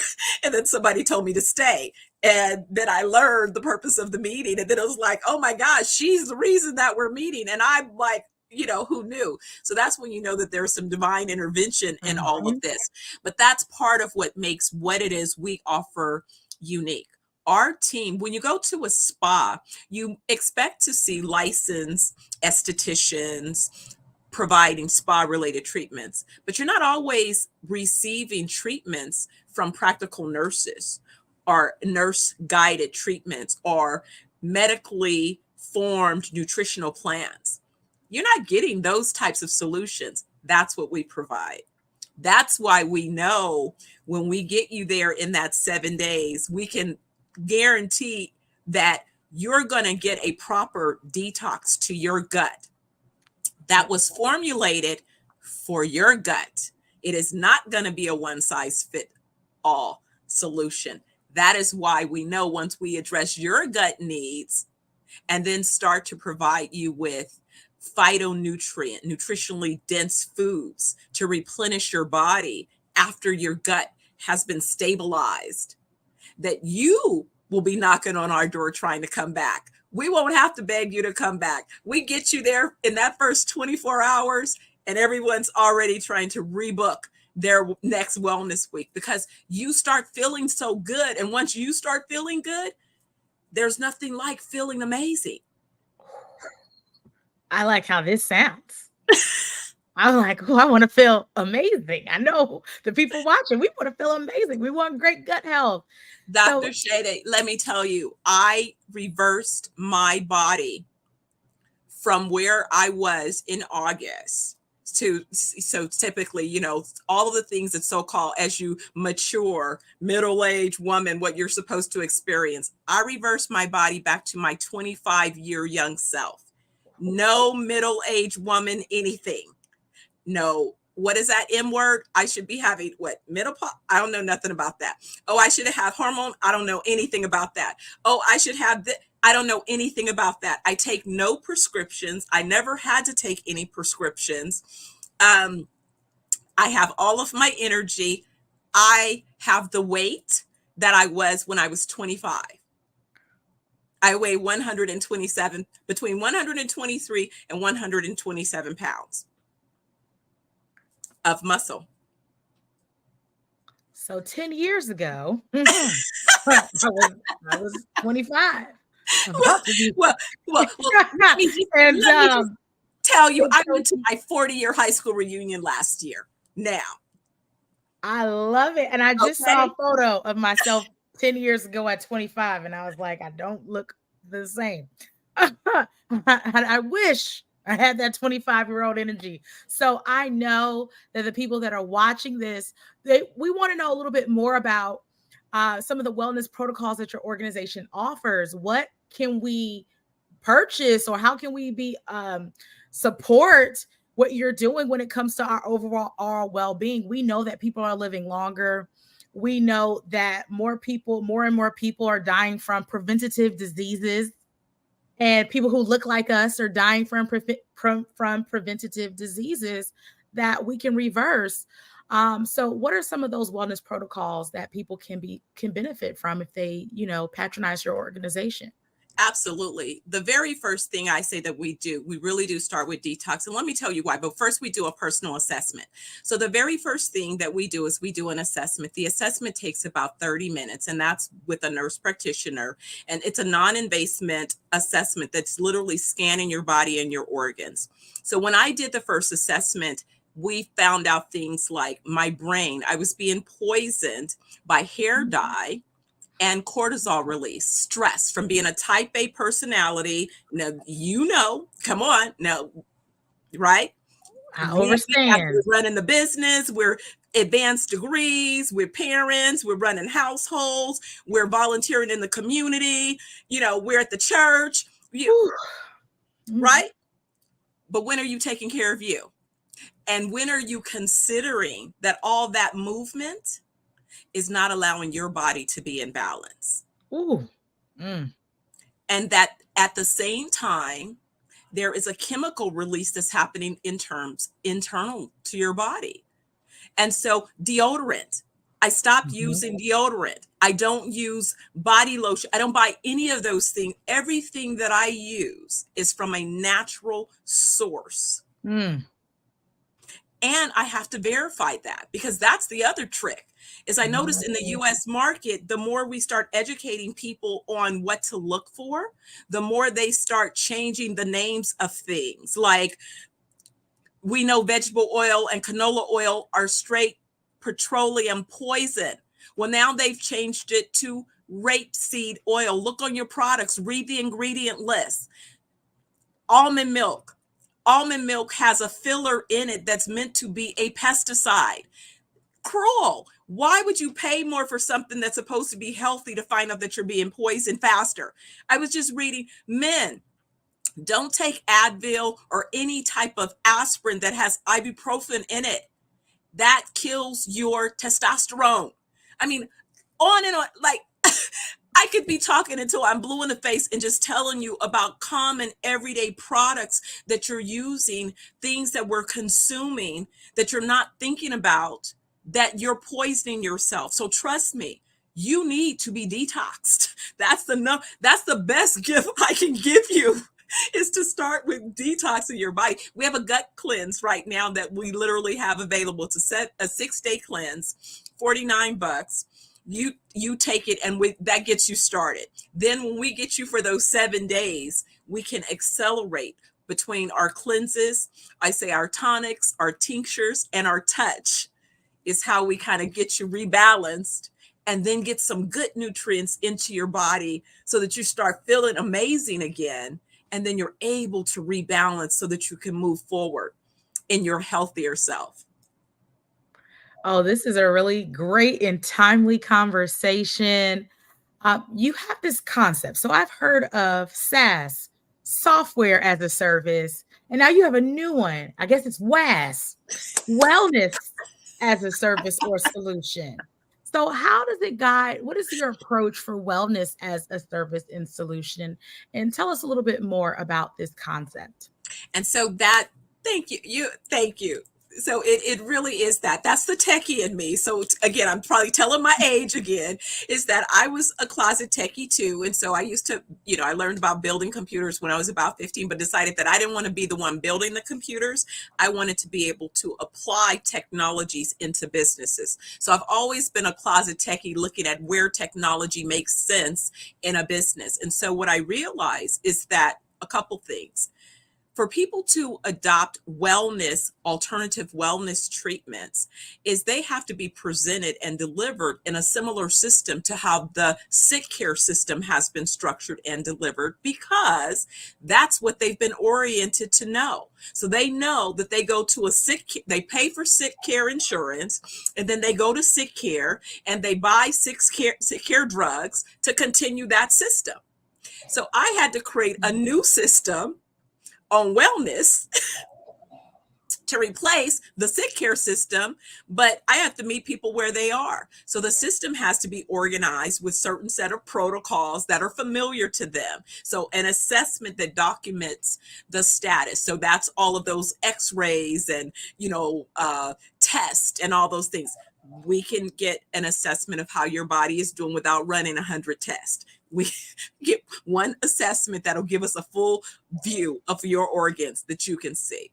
And then with that view of your organs, now we can tell you, here are the things that we believe we want to do to help those organs begin to heal themselves. So let's document that journey.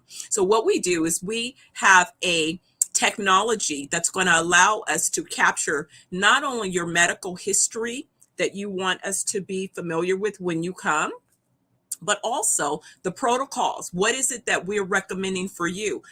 Capturing all of those protocols so that we can monitor the progress and the outcomes. Because again, something that you may begin with to detox your body today is not going to be the protocol that you may need in 60 to 90 days. Once we've got you detoxed, now we want you to go to another protocol that's going to help you with whatever your personal goals are. So I mentioned that I reduced the weight and I reduced the toxins out of my system. But then I wanted to regain natural weight, healthy muscle. And at my age, it becomes more challenging to develop that muscle. So I have to be very deliberate about what protein I'm using, how much protein, when I'm consuming that protein.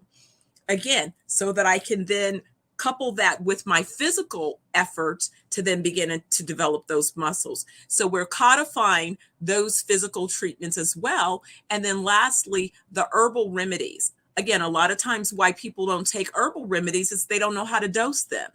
I'm codifying how we dose herbs so that you'll be able, just like the sick care folks, to formulate. We'll know if you have this ailment, our AI activated system will go boom, boom, boom, boom, boom, boom, boom, boom, boom. And then based upon your particular allergies, sensitivities, then this is the formula for Dr. Sade to have to address her particular concern.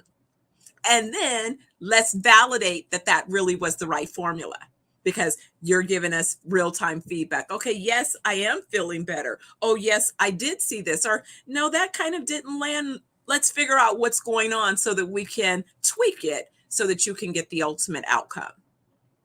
I love it. I love the incorporation of AI into wellness and how you're creating custom remedies for people using natural sources. And speaking of remedies and ways of being, let's talk a little bit more about food and how food plays a major role. And you talked about some of this, the medicines and even some of the food poisoning us. How does food play a role in your wellness protocols? And how does your farming initiative support these efforts? Well, what's so tragic is we have learned that several people have decided that world population is too significant. And so they decided to take it upon themselves to determine, one, who we don't need any more of. So they picked certain populations, certain communities, certain ethnic groups and said, we don't need them. So let's just poison them. And you can see this when you go through. Let me ask you this. Have you ever been driving down the street and you hit an intersection?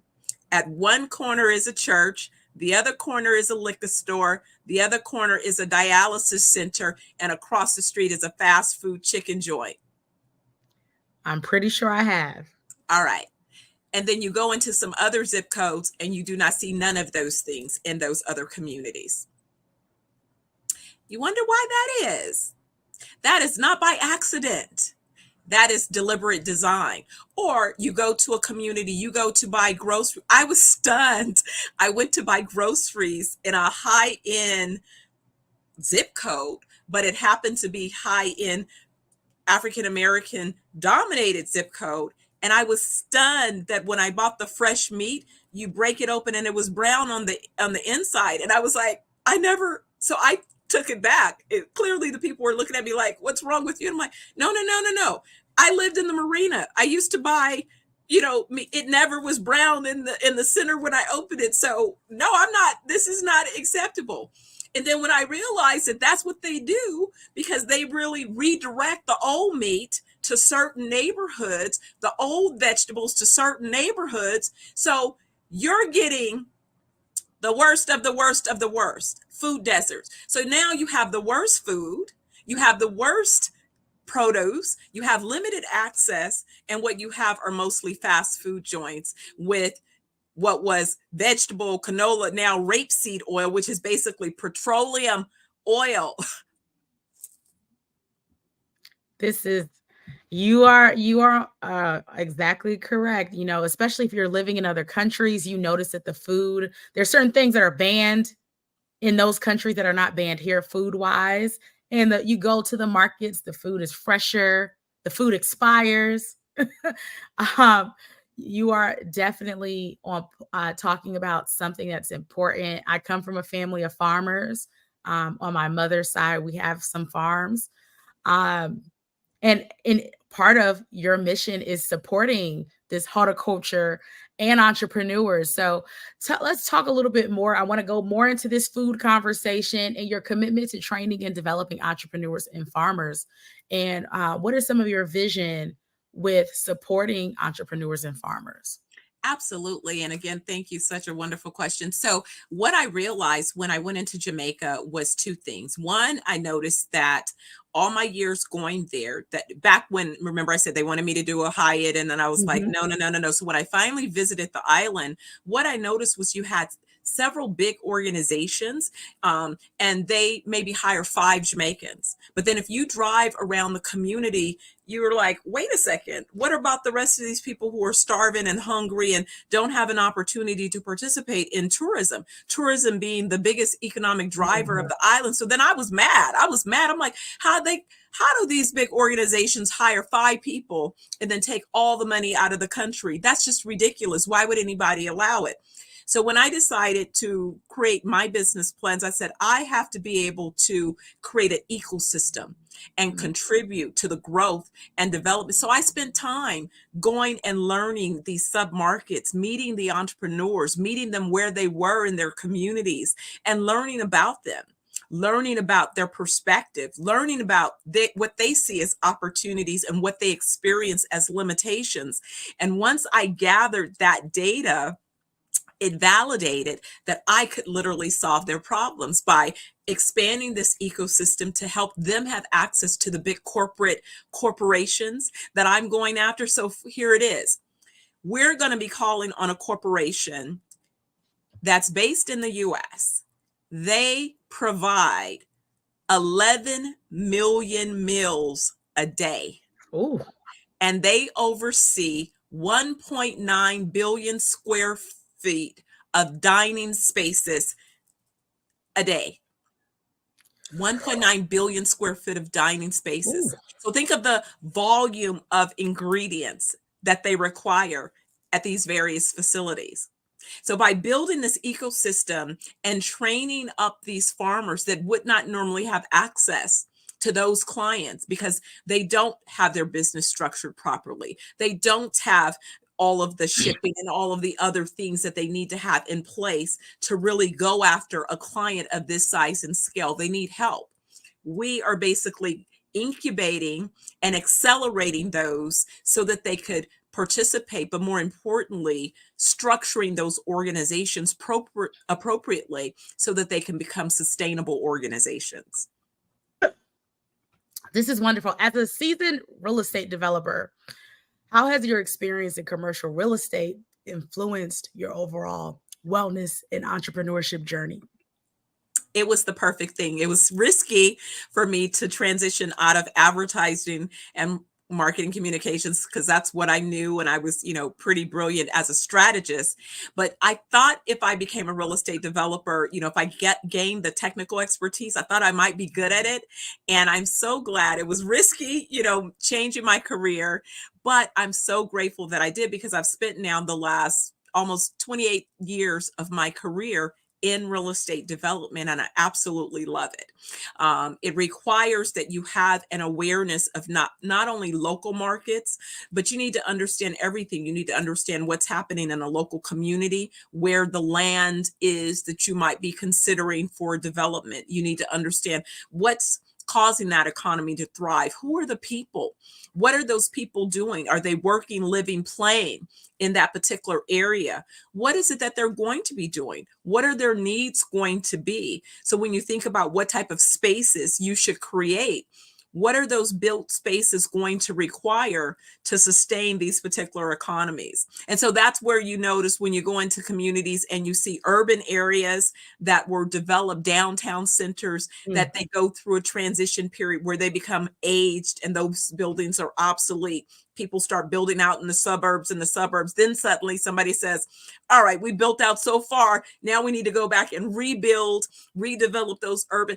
That's the beauty of what development is really all about, is it's building new spaces, but it's also redeveloping, reimagining older spaces. So what inspired this transition from advertising and marketing to wellness and real estate development? Was there what was the pivot where you said, I'm doing this, but I'm tapping into this new industry? There's so many people who may be in a transitional phase and they want to know, what's the sign, or how do I know it's time to transition? For me, it was a little bit of heartbreak. Unfortunately, after my 30th birthday, my mom had a brain aneurysm. She took a nap and died. And so she was really my introduction to wellness. And what I noticed was, as much as she wanted me to not have chronic conditions by helping me learn about eating, she was the one that introduced me to Back to Eden when I was 9. That really was a pivotal point. We had just bought our home, and, she was going to learn to cook, and she was going to be teaching me how to cook. But what I realized at her passing was how stress can still take you out. So you could try to eat your best, but if you let life stressors, and I was on that path. I just shared with you, my brain was being poisoned by cortisol, right? So that was kind of something that I didn't know. But it was really, I realized that she was the one that knew real estate. She had started learning commercial real estate when she was 19, the year after I was born. She transitioned from commercial into residential. That's how we bought our house. But she wanted to get back into real estate. I was proven to be successful in business, so I was going to have her be the real estate arm. And when she died, I had kind of started building my own portfolio, and I found myself in a business where I made a transaction that caused me to lose the first 2 properties that I invested in. And I realized that now I needed to learn real estate for myself, because I wasn't going to have my mom. And so this whole vision around, all right, we're going to go for it. We're going to be even bigger and better than she imagined. And it was while I was still in advertising, I read the book by the late Reginald Lewis, Why Should White Guys Have All the Fun? And that was when I said, I'm found. That is me. I see myself looking at real estate, being able to come up with not only the real estate, but the use of the real estate. So kind of having both of those elements, because I had the strategy in the business, not just the real estate. What do you do with that real estate to make it have a value? Right. And so I said, I think I've got this. And it's been the best. It was scary. I remember, I'll tell you, I went to USC for a program on real estate finance and development. And it was like taking their master's program on steroid. We had to live on campus for 2 weeks. We were fully immersed. It was everything. When I came out of that program, I decided to take a job because I had a toddler.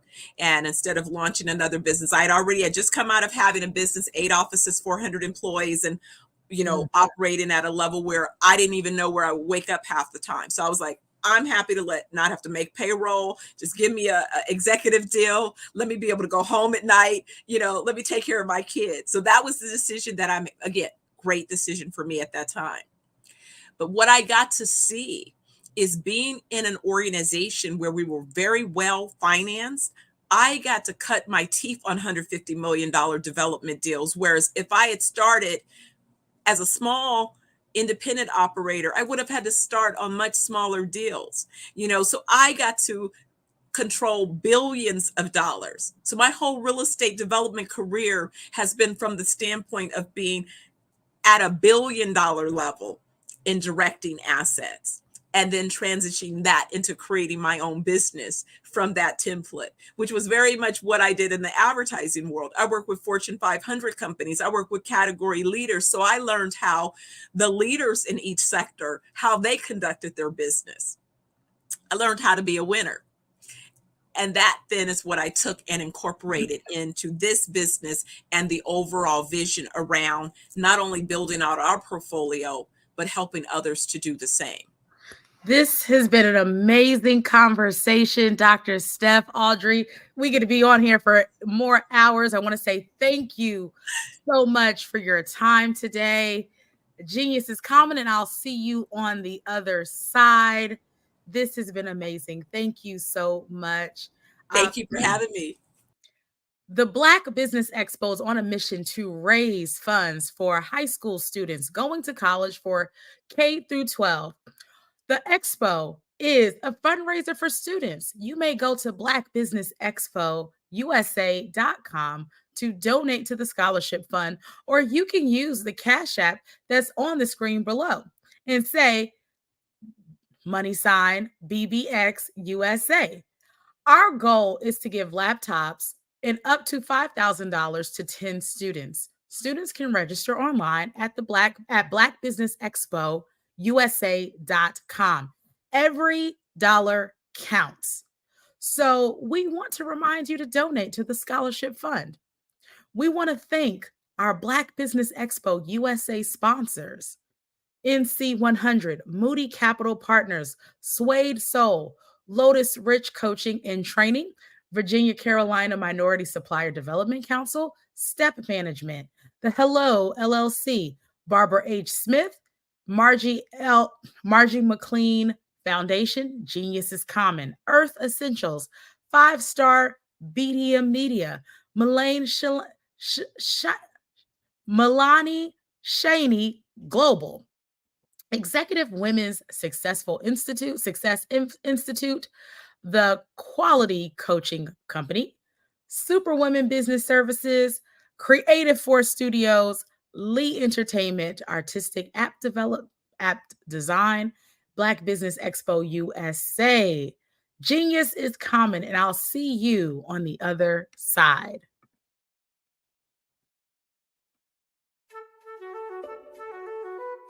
This is Dr. Arnold T. Petsworth. He's the owner of Petsworth Vet World, a veterinary clinic in Hopton, Connecticut. His patients include dog, cat, frog, fish, Goldie, dog, and this alpaca. Due to doctor-patient confidentiality, we can't tell you their names. Business at Vet World was steady, and then quarantine hit. Neighbors brought new four-legged friends into their homes. Bunnies. Bunnies everywhere. Dr. Petsworth welcomed these new patients with open arms. The only problem? There were more appointments than he could manage. That's when Dr. Petsworth turned to his American Express business card, which offers spending potential that's built for his changing business needs. He decided to hire a new assistant, Julio, and with spending power built for business purchases, he used his card to furnish a new exam room. Together, Dr. Petsworth, Julio, and American Express Business made sure all the pets of Hopton got the love and care they deserve. And everyone was happy. Get the card built for business by American Express.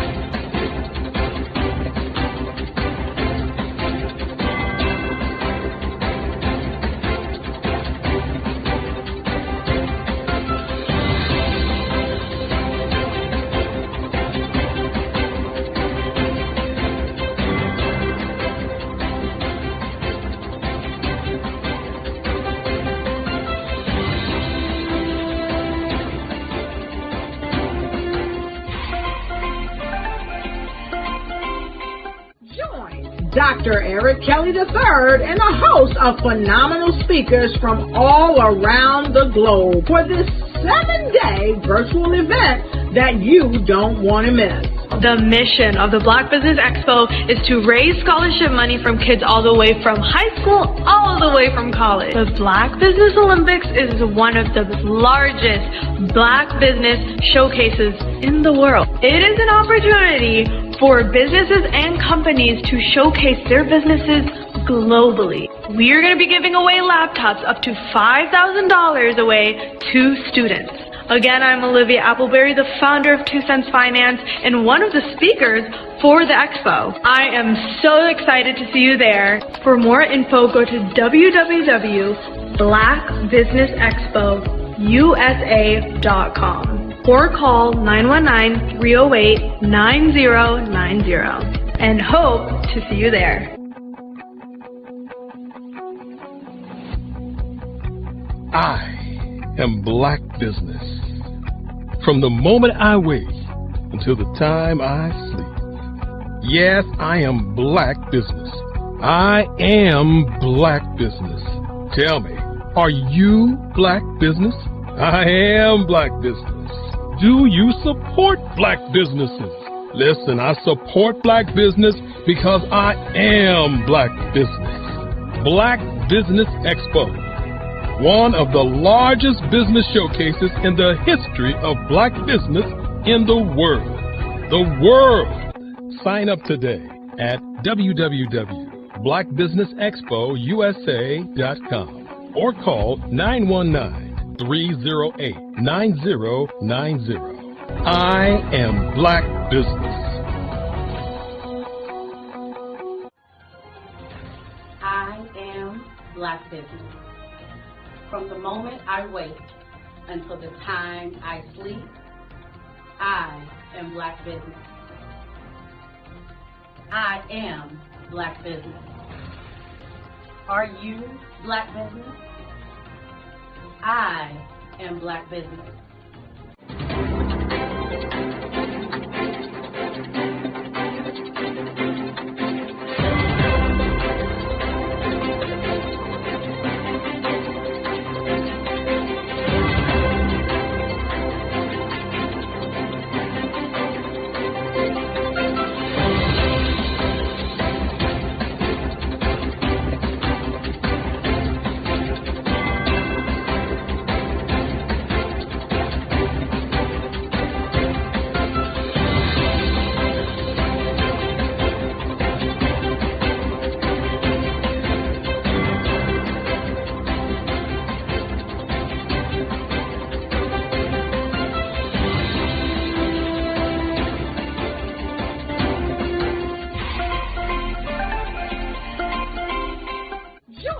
Dr. Eric Kelly III and a host of phenomenal speakers from all around the globe for this 7-day virtual event that you don't want to miss.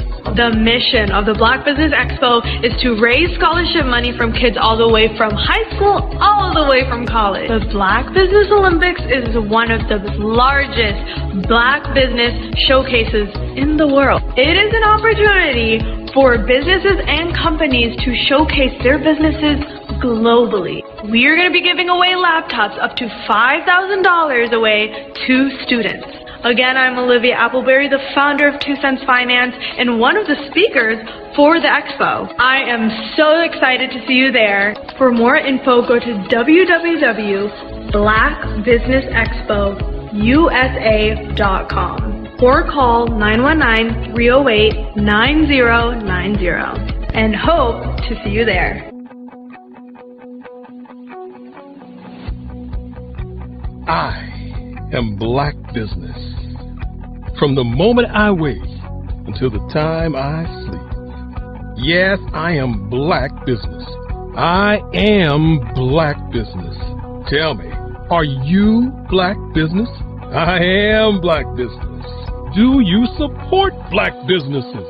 Listen, I support Black business because I am Black Business.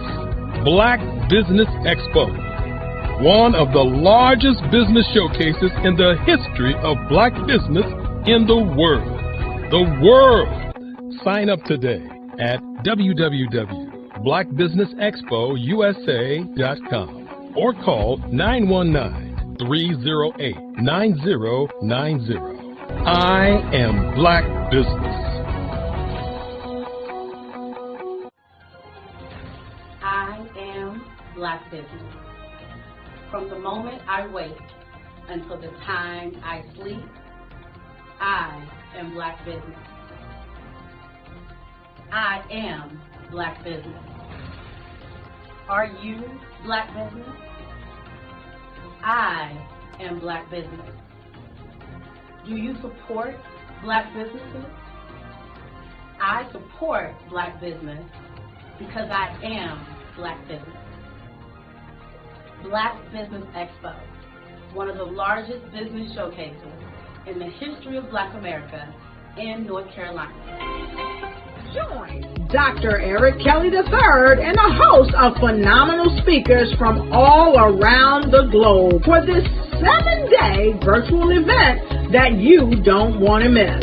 The mission of the Black Business Expo is to raise scholarship money from kids all the way from high school, all the way from college. The Black Business Olympics is one of the largest Black business showcases in the world. It is an opportunity for businesses and companies to showcase their businesses globally. We are going to be giving away laptops up to $5,000 away to students. Again, I'm Olivia Appleberry, the founder of 2 Cents Finance and one of the speakers for the expo. I am so excited to see you there. For more info, go to www.blackbusinessexpousa.com or call 919-308-9090 and hope to see you there. I am Black Business. From the moment I wake until the time I sleep. Yes, I am Black Business. I am Black Business. Tell me, are you Black Business? I am Black Business. Do you support Black businesses? Listen, I support Black business because I am Black Business. Black Business Expo, one of the largest business showcases in the history of Black business in the world.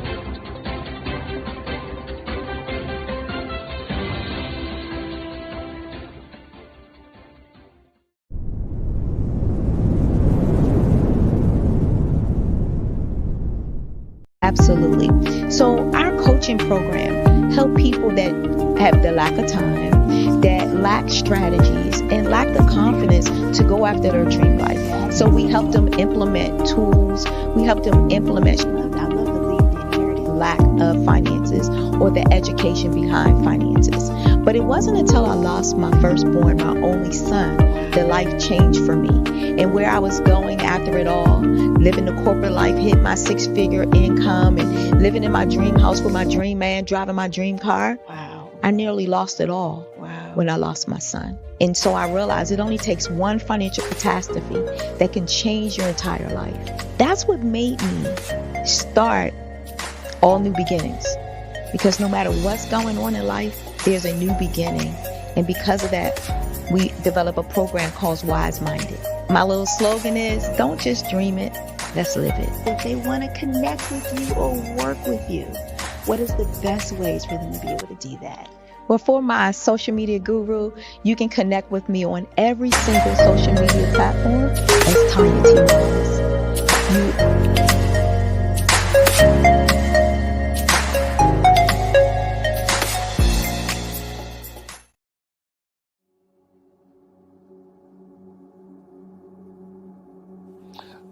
I was born and raised in southeastern West Virginia, the coal fields. My father was an AME minister. For me, I was very fortunate. Even though I grew up in the segregated South, I was surrounded by flourishing Black businesses. Doctors, lawyers, bankers, dentists. They were all there and they were all successful. And I guess that's part of my dream, is to see that success come back. My name is Joseph Simmons, and I am the founder of the Center for Micro Entrepreneurial Training. We had this moment in time where we can change the trajectory of people.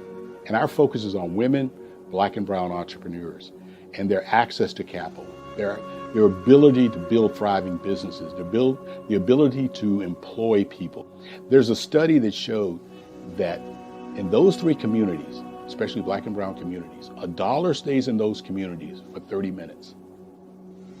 In white community, $1 stays in their communities for 8 hours. So think about it. For you in a Black or brown community to get gas, to get food, to go to a restaurant, you've got to leave your community, take those dollars out of that community and take it to another community that's already being well served. So if we can reverse that, if we can go from 30 minutes to an hour to 2 hours, that's progress. That's what we need to do. I was with SCORE. And then in May of 2020, of course, the events happened in regards to the murder of George Floyd. The other thing that I was experiencing was the denials of federal funds for small businesses.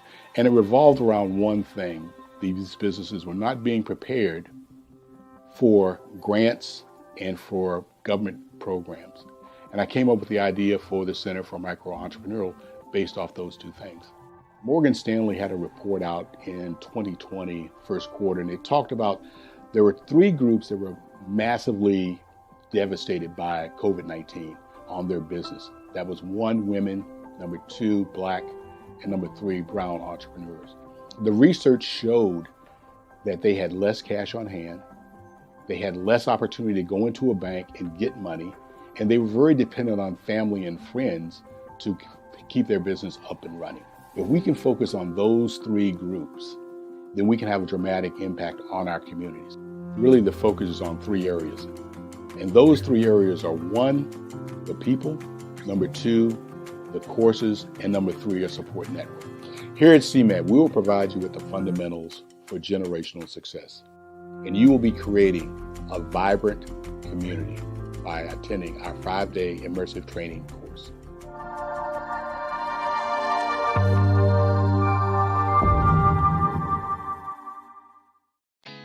Did you know women represent just 3% of Fortune 500 CEOs and less than 15% of corporate executives at top companies worldwide? Have you wondered what the secrets are to getting into the top ranks, whether in the private or public sector? Do you want to figure out how to stop being held back in your career or passed over for promotion? Then you're in the right place. Hi, I'm Dr. Madeline Ann Lewis, President and CEO of the Executive Women's Success Institute. I have decades of experience in the military, the federal government, and corporate America. And my mission is to help women succeed and tap into their full potential. I want to reach 1 million+ women around the world to become the leaders they are meant to be. So if you want to move into a management or executive level position, or maybe you are a female veteran transitioning out of the military into business entrepreneurship, then reach out to the Executive Women's Success Institute at 301-693-3284. Let us get you on the fast track to success.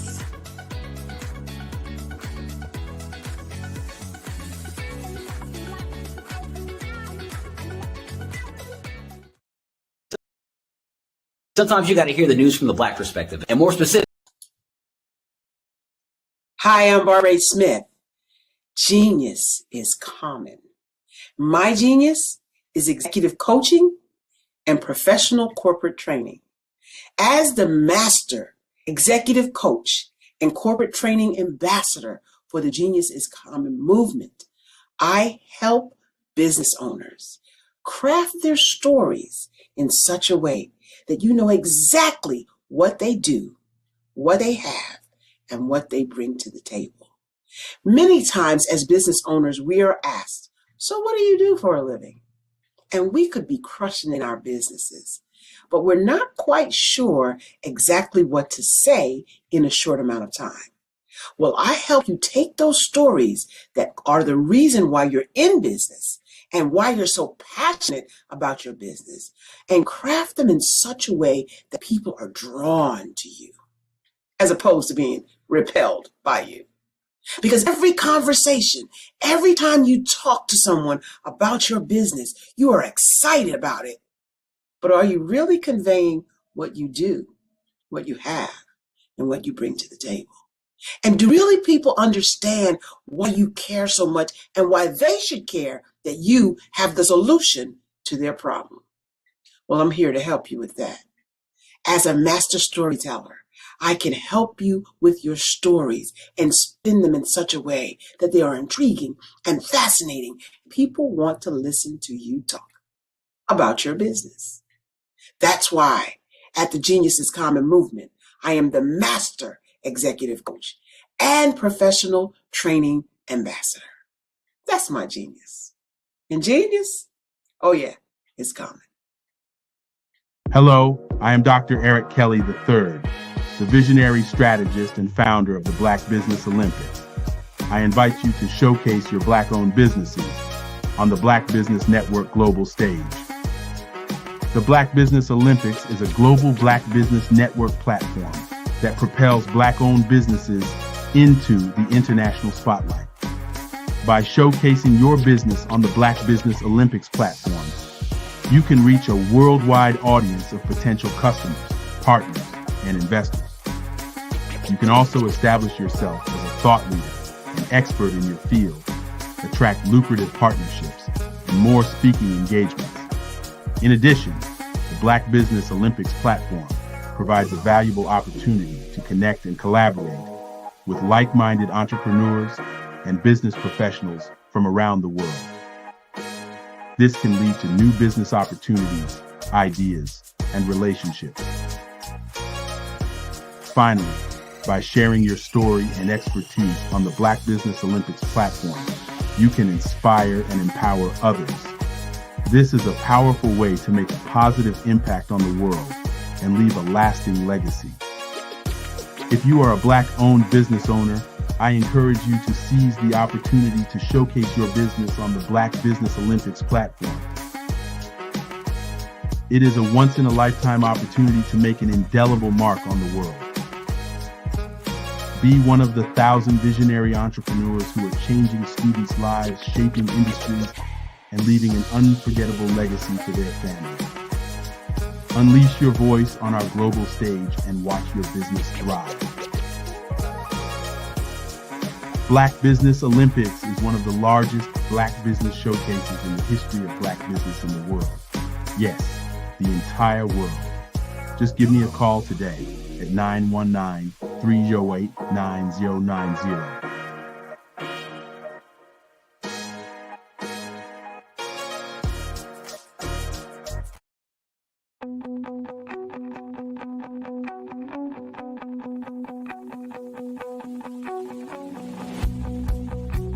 I am Black Business.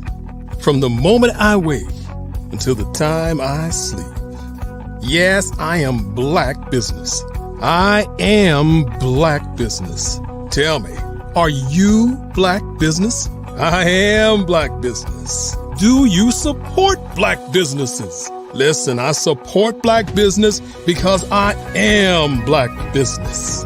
Black Business Expo, one of the largest business showcases in the history of Black business in the world.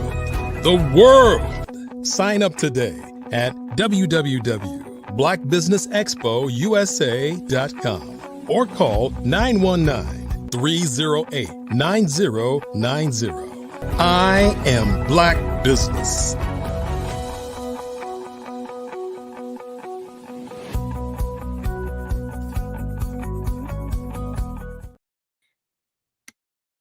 Welcome back. Good evening, business owners, entrepreneurs, thought leaders, and corporations. Welcome to the Black Business Network. My name is Dr. Sade Adu, and I am your business moderator for this evening on the Black Business Network. The Black Business Network is a 24-hour business network showcasing Black businesses, owners, entrepreneurs, and thought leaders worldwide. We have speakers from North Carolina, London, Singapore, Africa, Japan, and cities all over the United States. The Black Business Network is a global community sharing its knowledge to empower, inspire, and educate businesses about business. Our first speaker is Michelle Hayward. Michelle Hayward, recognized as a distinguished LinkedIn top voice in 2024, is an avid user and evangelist of the platform. With a passion for connecting with industry leaders, building community, and sharing informative content, Michelle leverages LinkedIn as a powerful tool for networking, sales, and knowledge sharing. As the founder and CEO of Positive Hire, Michelle leads a tech company dedicated to empowering Black, Latinx, and Indigenous women in STEM to excel in management positions. Positive Hire's innovative software facilitates the recruitment and retention of diverse STEM talent, fostering inclusive workplaces where every individual feels valued and empowered to thrive. Welcome to the Black Business Network, Michelle Hayward. Hi, Dr. Sade. It's great to see you today. Welcome. Remember, genius is common, and I'll see you on the other side.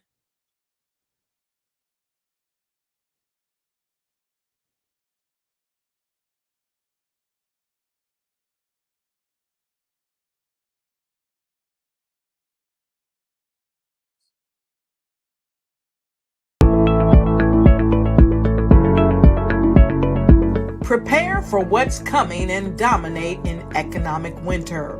Stand strong and thrive by showcasing your great products and services globally through the Black Business Network and Black Business Olympics.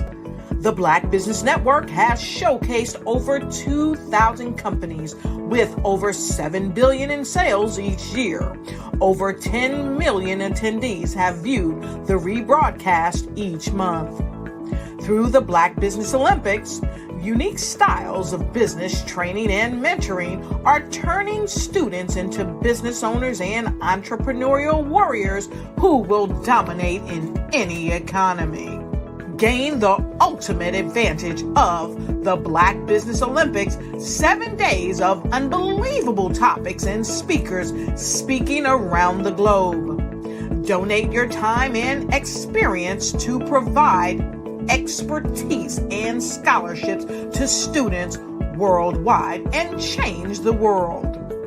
Now, more than ever, new insights, tools, strategies, and capabilities are needed. This is your chance for a major presentation to the world. Fill out the form and join the more than 2,000 speakers who have presented to over 200 countries. Join the Black Business Network streaming live into the metaverse, STEM City, Black Multiverse Enterprises, Hulu, Amazon, YouTube, iHeartRadio, Apple, Facebook, LinkedIn, Pod TV, IBM TV, Spotify, and Google Podcasts. Sign up today. Spaces are limited, and we will see you there.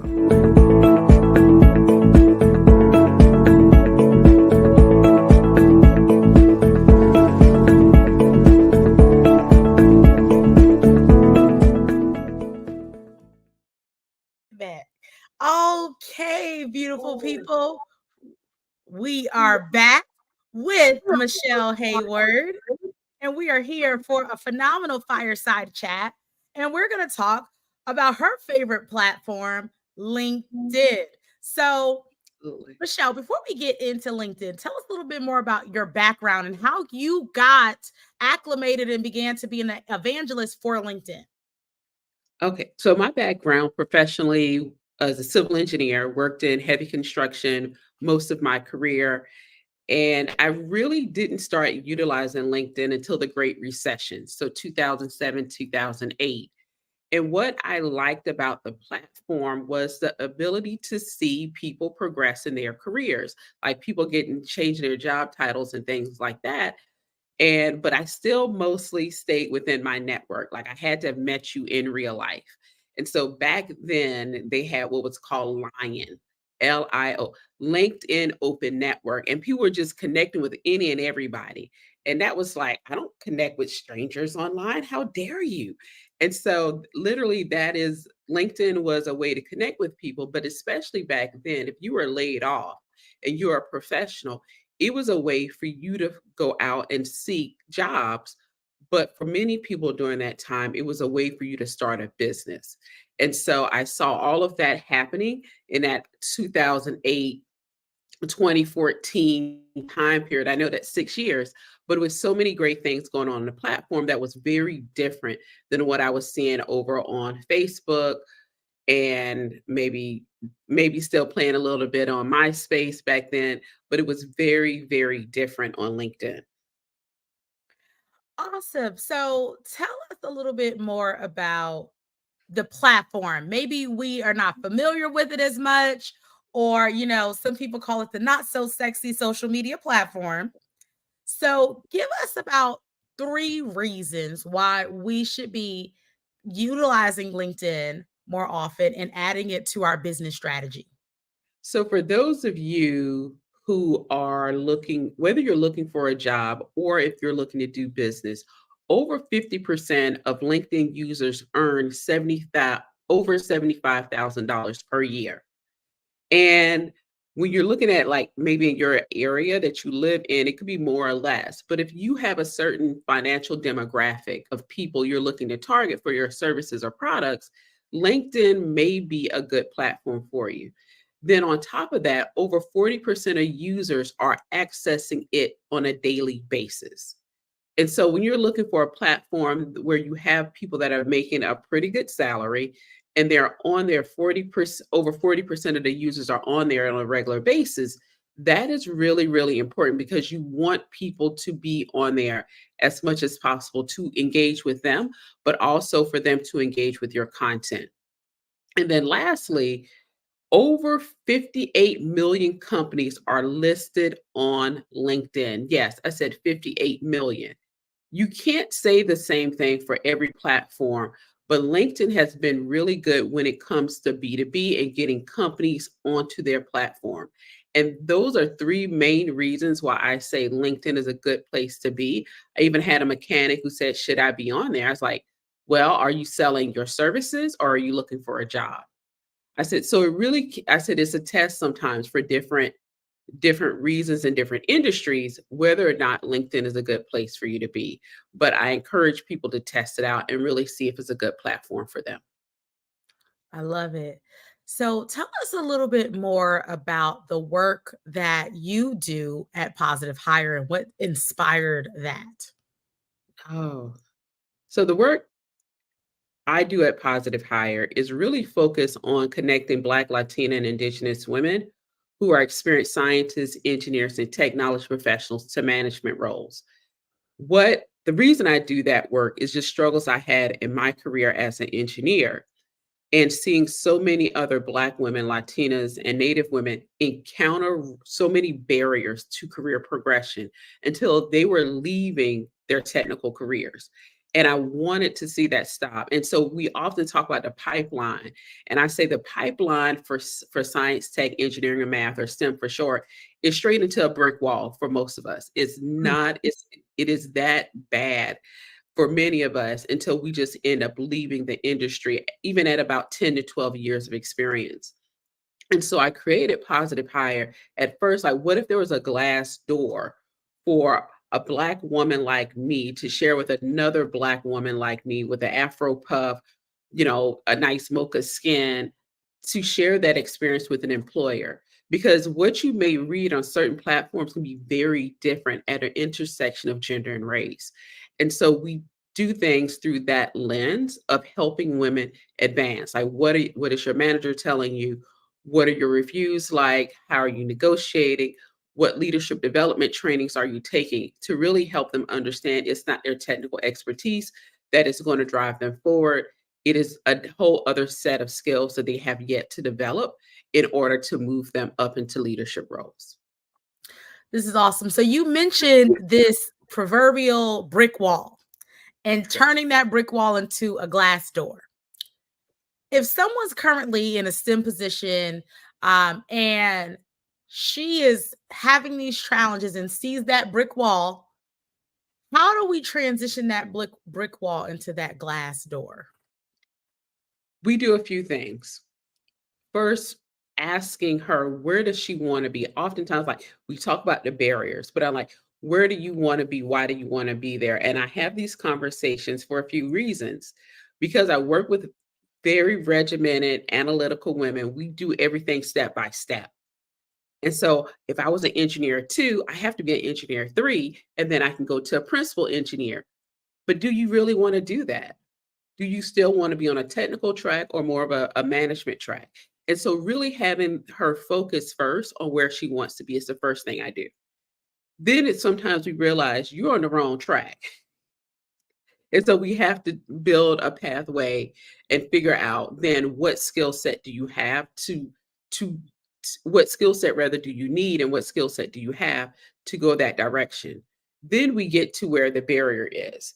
And the barrier sometimes can vary. The barrier oftentimes, though, is not having a conversation with one's manager or the conversation with the manager who is not going to support you in your promotion, in your career advancement. And women will sit there year after year after they have been passed over 2 times or more for promotion. And I will say, why are you still there? They've already told you they're not going to promote you. And they will argue with me, well, I like what I do. I said, so you're okay with not being promoted? And they're like, no. I said, so either you need to change business units, teams, or you need to find a new employer. 9 times out of 10, when they find a new employer, they literally will go from an engineer 4 to a director level because they've done that much work.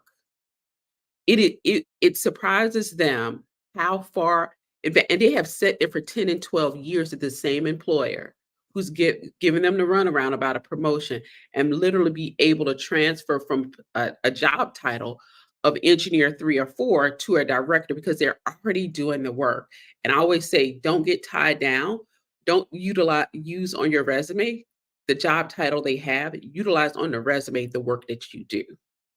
And I talk to them time and time again, and they've been there and they aren't doing an engineer 3 or 4 role. They're literally 2 and 3 levels above. And they're training the people they're hiring for those roles, but they won't promote them for it. And so having these honest conversations, and they are upset with me when I tell them they need to leave because nobody else has told them this. And I even get women that come from like government entities, whether it's a county, city, state, federal. I was like, it's like, yeah, I've been here 15 years. So yeah, it's time for you to go. And they're like, oh my God, nobody's told me that.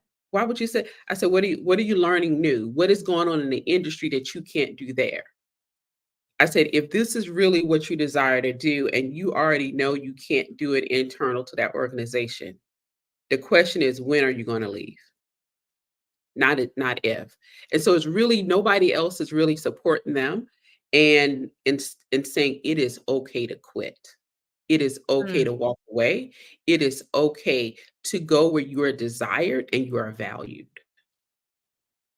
Let's talk a little bit more about that. If they're thinking about making a transition, because I can presume some of these people are making a transition like yourself into entrepreneurship. Yeah. What are some of those things that they need to think about if they're they have been there for 15 years, there's no upward progression in their company, and they're thinking about taking a leap of faith and doing something on their own? What advice or tips would you give them about transitioning into entrepreneurship? And what's something that you wish you would have done when you transitioned?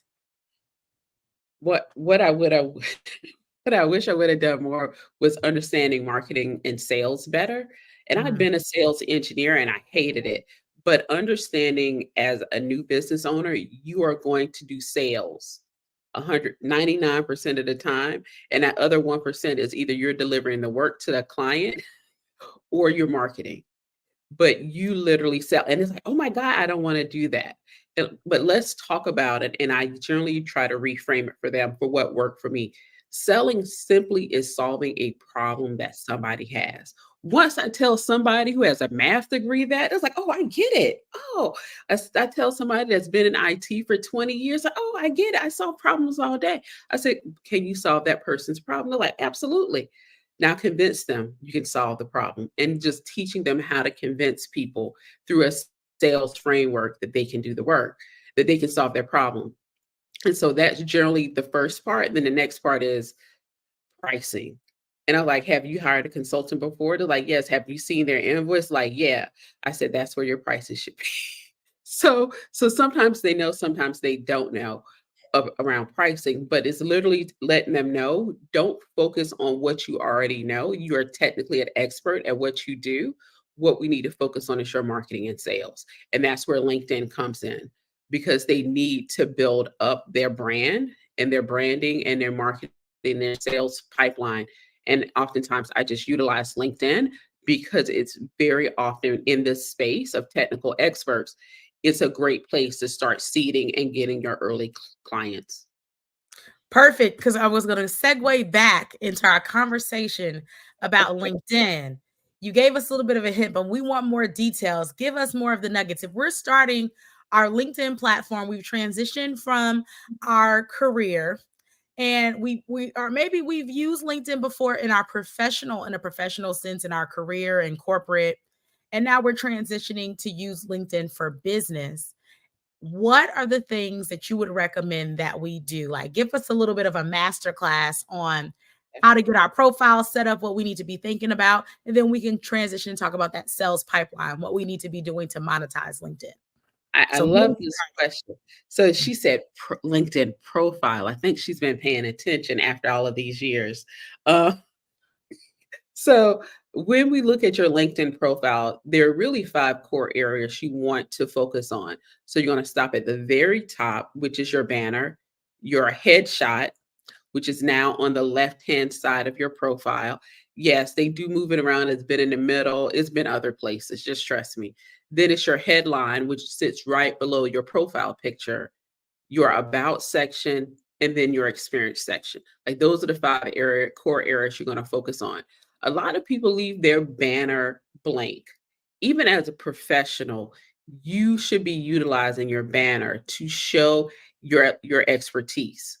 And what I mean by that, you can utilize 1 picture up to 3 pictures to tell a story about how you go from this problem, how you're working on a problem, and then the outcome you provide to your customers. And you can do that in three different pictures, and then you'll have your value prop and maybe a call to action, or CTA for short. And that could be sign up here, schedule a call, something like that that you can have on the banner.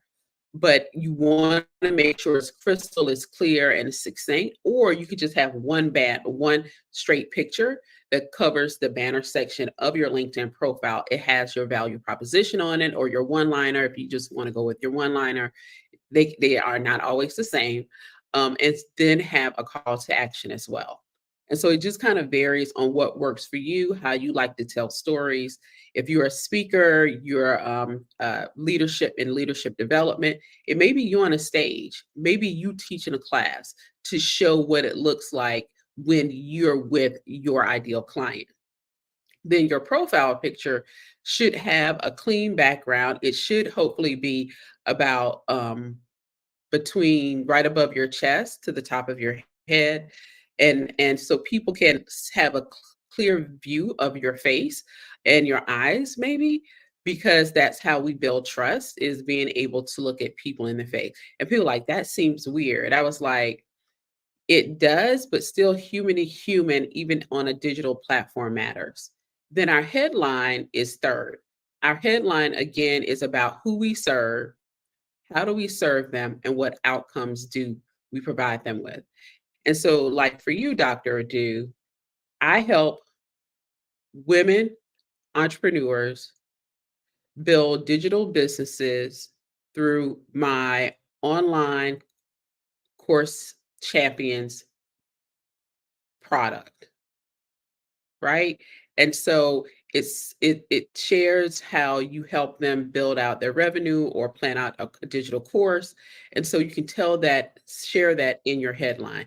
We used to have a hack back in the day. If you had iOS, you get a longer headline than those on Android, but that went away. So now we're on even feel now. But it is really, really important that we utilize the platform to get your headline and succinctly say who you serve. And so like, oh, well, I serve everybody. Nobody will believe you, right? And so really be very strategic, even if it's by region. I help those in Southern California. I help Texans in North Texas. Be very succinct with who you serve and how you serve them in your headline. So that's the third thing. The about section is a great way to tell your story leading into your services with a call to action. And what I generally try to do, because people can only see the first 3 lines of your about section. And so you want to make sure it catches their attention. And one of the things one of my clients has is a brewery made her a chemical engineer. And people are like, hold up. How does that work? What do you mean a brewery made you a chemical engineer? And she talks about how she's from the Caribbean, how she worked at a brewery when she was a teenager, and how somebody there's like, oh, you should become a chemical engineer. She had never heard of it before because she was really interested in the process of brewing beer. And she researched and she's like, oh my gosh, I should. And she became a chemical engineer. And so from there in the about section, we drive down to how she went and got her chemical engineering degree, then worked in industry, went back and got a master's degree, and how she ended up in pharmaceuticals. And now she's running her own tech startup. And then talks about how she helps people with her software. And so it really is important to be able to grab people at the very beginning so they'll click your about section and read the rest. And she has in there, hey, if you would like to schedule a call for a demo, click on this link.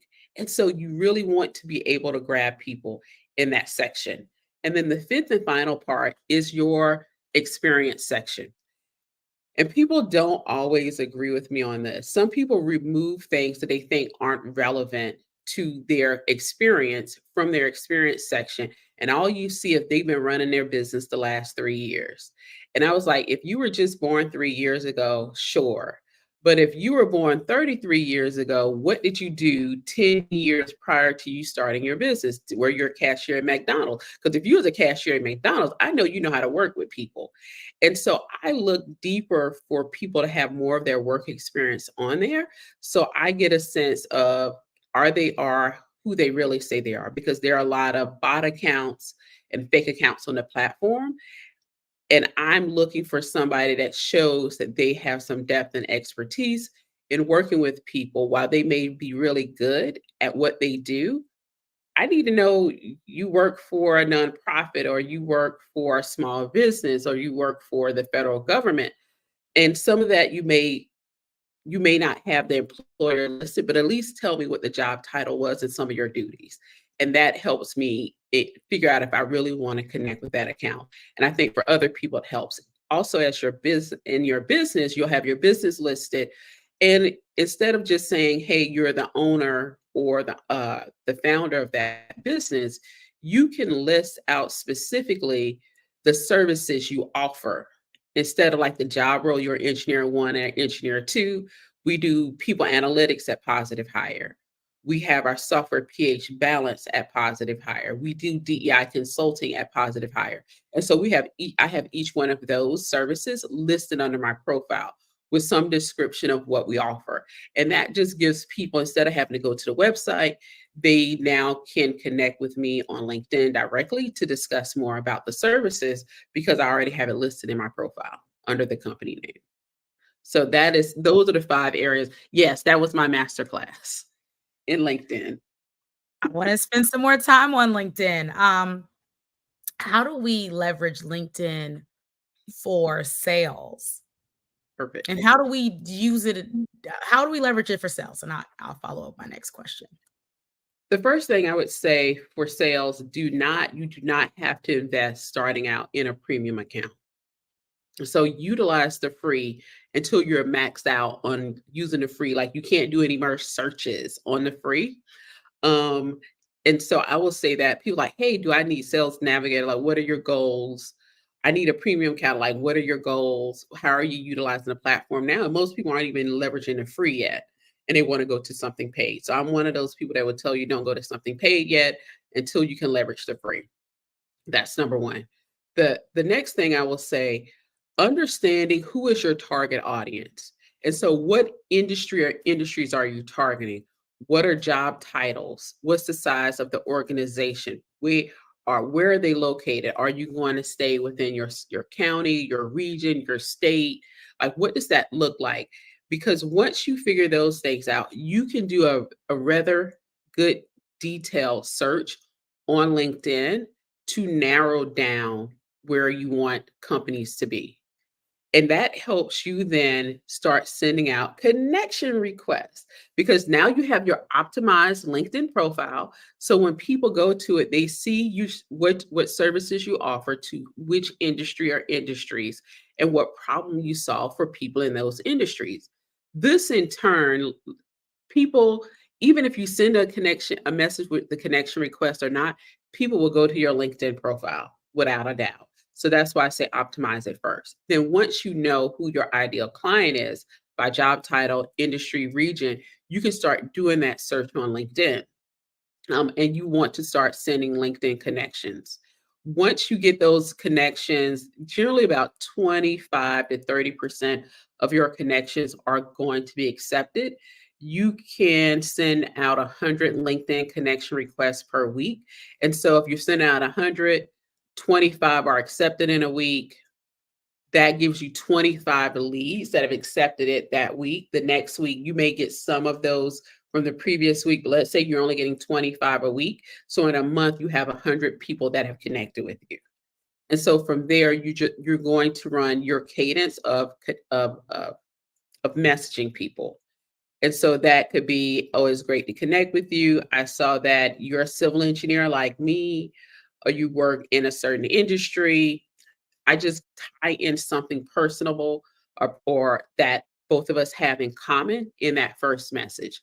And so it's nothing salesy or anything like that. I may also add the next message could be around how do I add value? I saw that you liked a post or shared a post about X, Y, and Z or something around green energy. I recently read an article about green energy, specifically how it impacts coastal communities in the Southeast. Would that be something you'd be interested in reading? If so, let me know and I'll send you the link. And so you want them to engage with you, but you want to show value to them. And so they may respond back, they may not. And if they don't respond back, then you don't send the link. They may respond back like, oh, well, here you go, here's the link. I would love to know your thoughts after you've had time to read it. So give them a few days, then you follow back.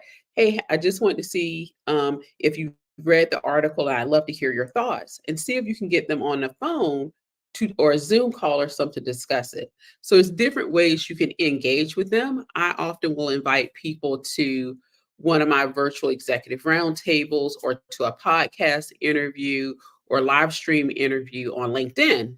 And that is a way that I build relationships in order to do sales. And I know I talked through a whole lot of things of how, but just keeping succinctly on LinkedIn, that is one way to do it, is going from virtual and you keeping everything sort of on the virtual space. But the last thing I will say, if you can flip the virtual to in person. And so what I've been doing has also been reaching out to people like, hey, I'm going to be in DC, or I'm going to be at the National Society of Black Engineers Convention. Will you be there, somebody from your company? I would love to, if I can't connect with you, I'd love to connect with somebody at your organization. And people, 99% of the people responded back when I said something about attending conferences, that they will be there, they won't be there. And I literally met with about 10 people at the National Society of Black Engineers Conference that I had been DMing for months on LinkedIn. And that has converted very well for business purposes. So think about it may not be a 30-day sale. It may be more like a 6 to 9 month progression. B2B can move slower and depends on buying cycle always for the industry. And that is literally how I engage with different people that I put into my funnel as sales opportunities. I'm loving this. So I see LinkedIn as a different kind of like social media platform. What should we be doing as far as content when it comes to, so we talked about the sales and our profile.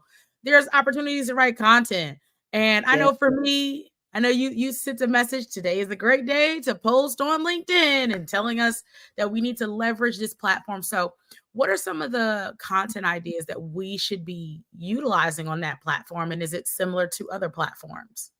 It is very similar to other platforms. The good thing about LinkedIn is a late comer to adding features, but they're going to eventually add it. And so right now, I would tell you to post videos on LinkedIn. LinkedIn is beta testing videos right now, and they want them to be portrait and not landscape. So if you have TikToks or Reels that you've done before, repurpose them over on LinkedIn right now. I will tell you to post at least twice a week, minimally on LinkedIn. The reach is not as good as it used to be, but it's way better than Facebook and Instagram. I'll tell you that much. Also, when it comes to LinkedIn, it really depends on your audience on how they're going to engage with your content.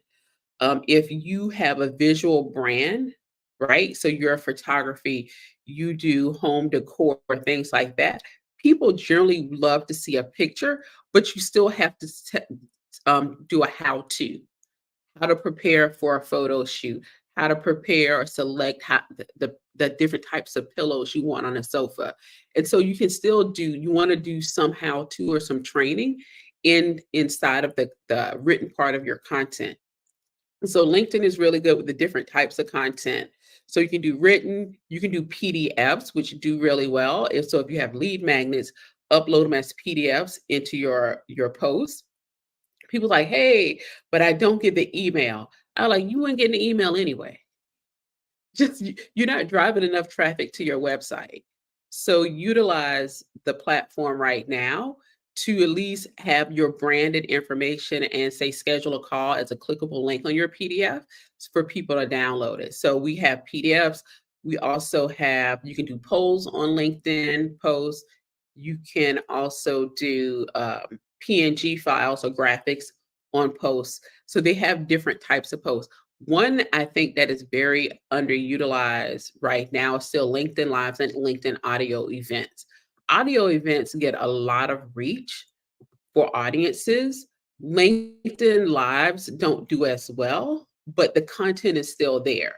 But audio events do really well too. And then the third thing I would say, which really comes together for LinkedIn audio events and LinkedIn Lives, is you have to create a LinkedIn event in order to do LinkedIn Lives and LinkedIn audio rooms.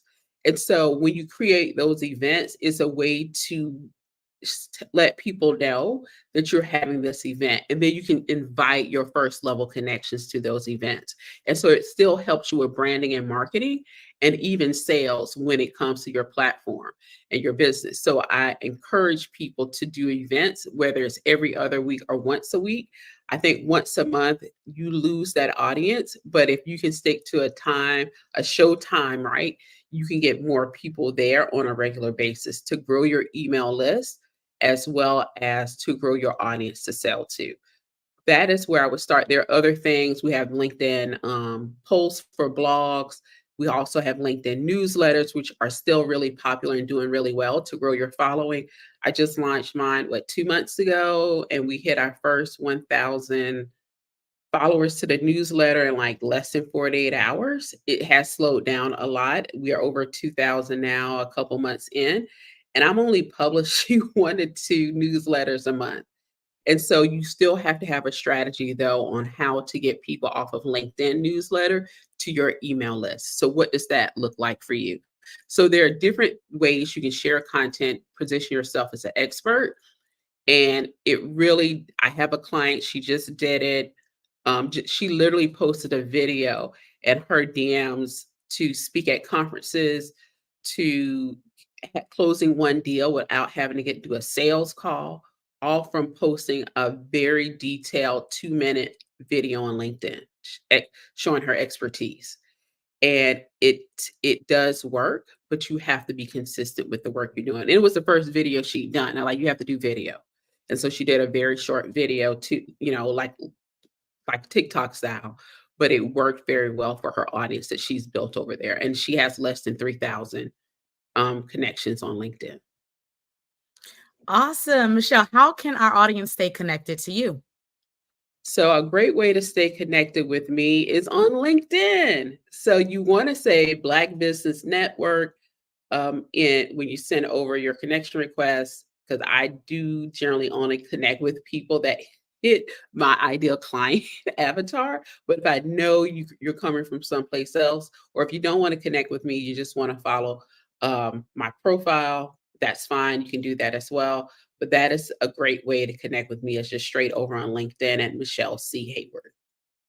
Awesome. Thank you so much, Michelle, for being here today. Genius is common, and I'll see you on the other side. The Black Business Expo's mission is to raise funds for high school seniors going to college or K-12 entrepreneurs. The expo is a fundraiser for students. You may go to blackbusinessexpousa.com to donate to the scholarship fund or use Cash App that's on the screen below, $BBXUSA. Our goal is to give laptops and up to $5,000 to 10 students. Students can register online at blackbusinessexpousa.com. Every dollar counts. So we want to remind you to donate to the scholarship fund.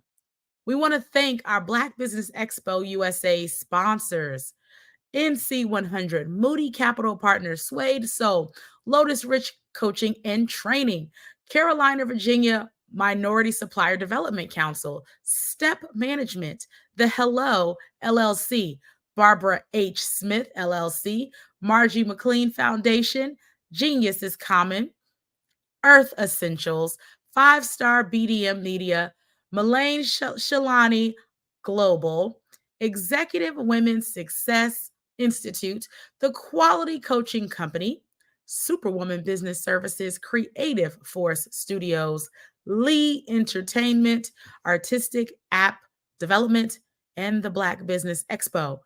Genius is common, and I'll see you on the other side. The Black Business Network and Black Business Olympics are essential platforms for Black business owners globally. They provide the tools and support you need to succeed in today's competitive marketplace. Join us today as we collaborate together with businesses from around the world to support our children, students, and young future entrepreneurs, Black businesses, and corporations. We raise funds for students going to college and young entrepreneurs who are aspiring to be business owners, and we invite you to be a contributor today. Visit the website www.blackbusinessexpousa.com to connect with and learn more about how the Black Business Network and Black Business Olympics can help you not only share your amazing business story to businesses, but also serve future generations. Hello, my name is David Jones, CEO and co-founder of the Hello LLC, where we help businesses build a culture, brand and experience, and leverage technology to pivot into Web3. Join the Black Business Network streaming live into Roku, Metaverse, STEM City, Black Multiverse Enterprises, Hulu, YouTube, iHeartRadio, Apple, Facebook, LinkedIn, Spotify, Twitch, and Google Podcasts. Tune in, turn on, and let's thrive. Absolutely. So our coaching program help people that have the lack of time, that lack strategies, and lack the confidence to go after their dream life. So we help them implement tools. We help them implement, I love to leave the inherited lack of finances or the education behind finances. But it wasn't until I lost my firstborn, my only son, that life changed for me. And where I was going after it all, living the corporate life, hitting my 6-figure income, and living in my dream house with my dream man, driving my dream car. Wow. I nearly lost it all when I lost my son. And so I realized it only takes one financial catastrophe that can change your entire life. That's what made me start All New Beginnings. Because no matter what's going on in life, there's a new beginning. And because of that, we develop a program called Wise Minded. My little slogan is, don't just dream it, let's live it. If they want to connect with you or work with you, what is the best ways for them to be able to do that? Well, for my social media guru, you can connect with me on every single social media platform as Tanya T. Rose.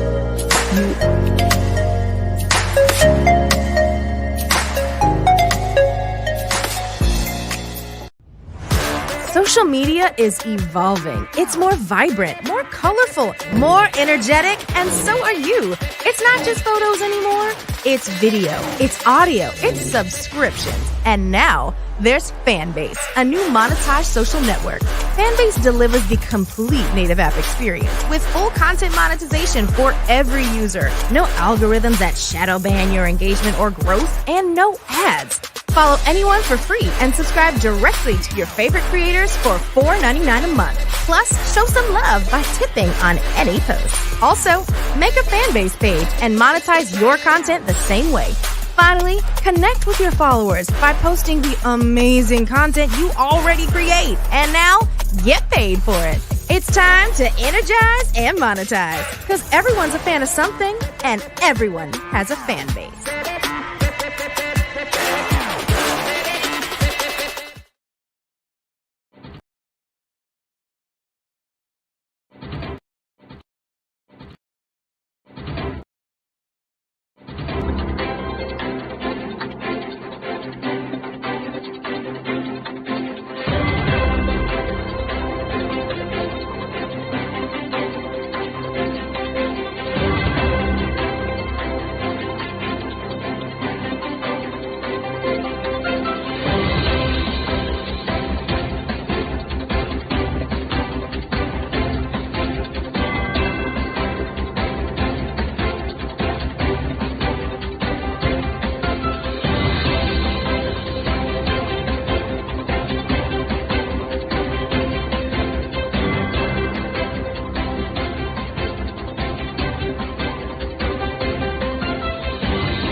Dr. Eric Kelly III and a host of phenomenal speakers from all around the globe for this 7-day virtual event that you don't want to miss.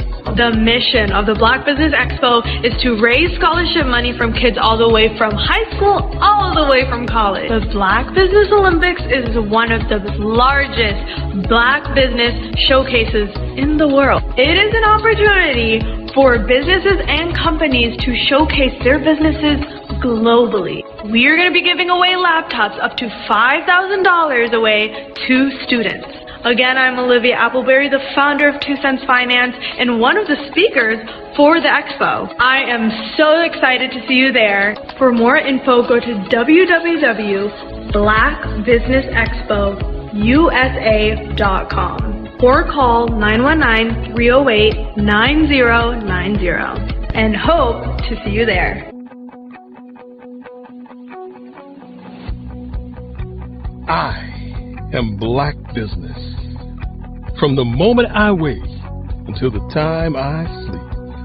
Yes, I am Black Business. I am Black Business. Tell me, are you Black Business?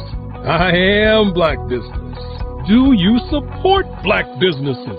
Listen, I support Black business because I am Black Business.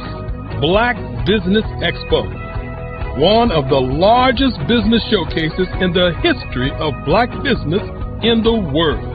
The world! Sign up today at www.blackbusinessexpousa.com or call 919-308-9090. I am Black Business.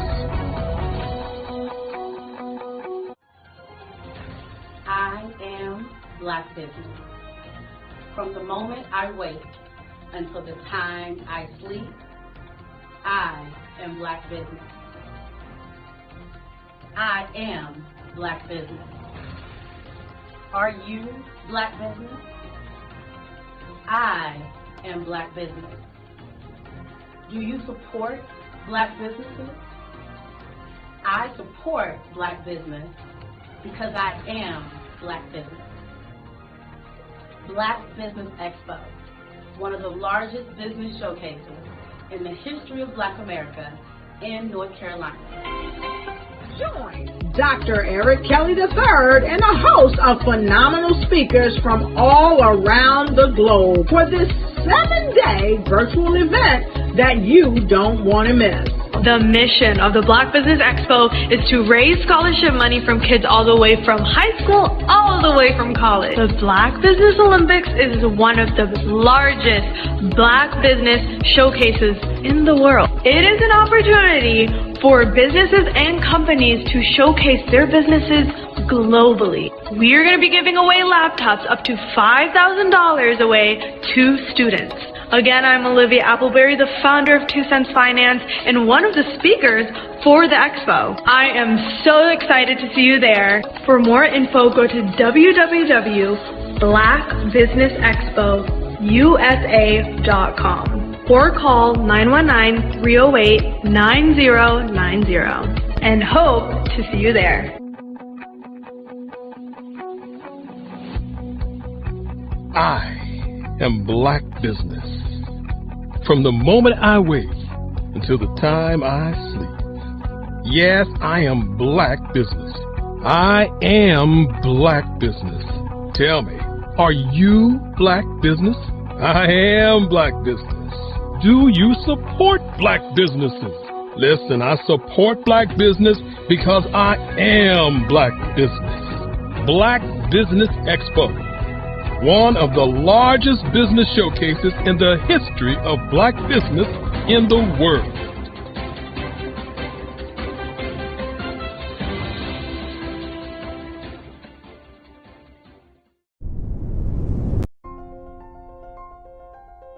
What if you could build your own city? A place where every child can find nurturing people to help them achieve their full potential. A place where every adult can access job training support, where health education is abundant, where social justice ruled the land. A place without limitations. Welcome. You have arrived at STEM City USA. It is what every city should be. A safe and trusted community where you find people and resources to help you become everything you are and beyond. STEM City is unlike anything you have ever experienced. It is a digital twin of the world around you, only better. STEM City is about energy and soul renewal. It is more than a digital world. You can almost feel the power of live cultural events, music, and theater. STEM City promises a better future for children with caring mentors and hands-on activities with dedicated tutors to support our youth. STEM City is your passport to a healthy lifestyle with weekly events addressing our community's many issues. STEM City is your financial well-being with helpful information on wealth management, career advancement, job training, and so much more. STEM City is the community you deserve. It is the city where your dreams can come true. STEM City USA, a place in the sky that is accessible to all who reach for the stars.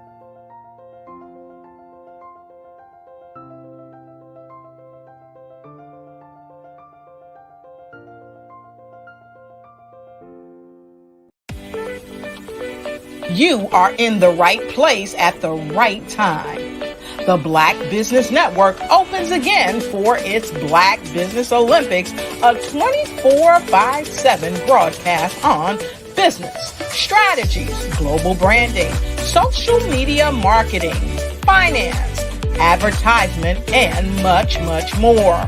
Featuring the top, most powerful entrepreneurs and speakers and thought leaders from all around the world as they gather together for this phenomenal event. Join the Black Business Network, streaming live into the metaverse. STEM City, USA, Black Multiverse, Pod TV, Roku, Hulu, iHeartRadio, Apple TV, YouTube, TikTok, Instagram, Google Podcasts, Facebook, LinkedIn, IBM TV, Spotify, and Twitch. Tune in today and be a part of this amazing movement. The Black Business Olympics welcomes you.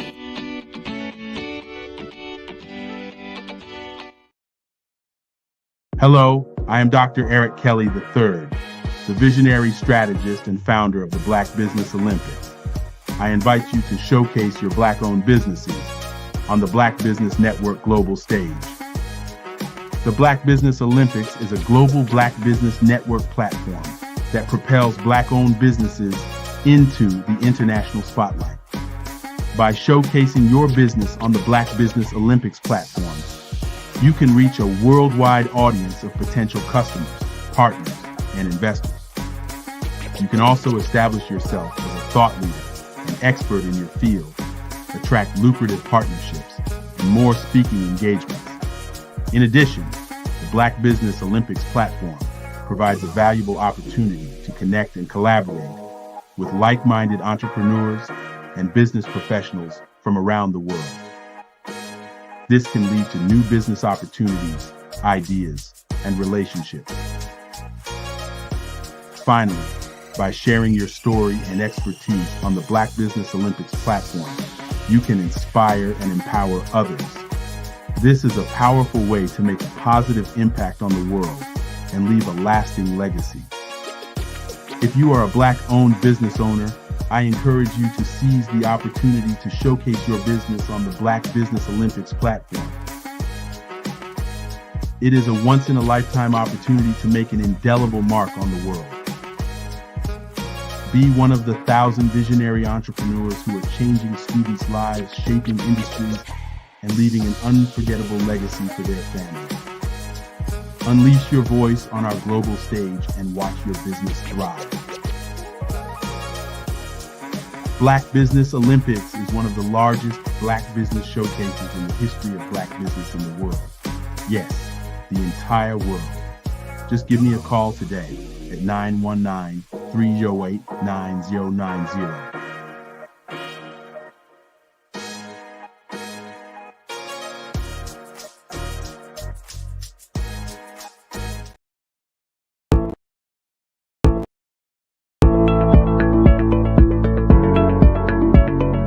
Prepare for what's coming and dominate in economic winter.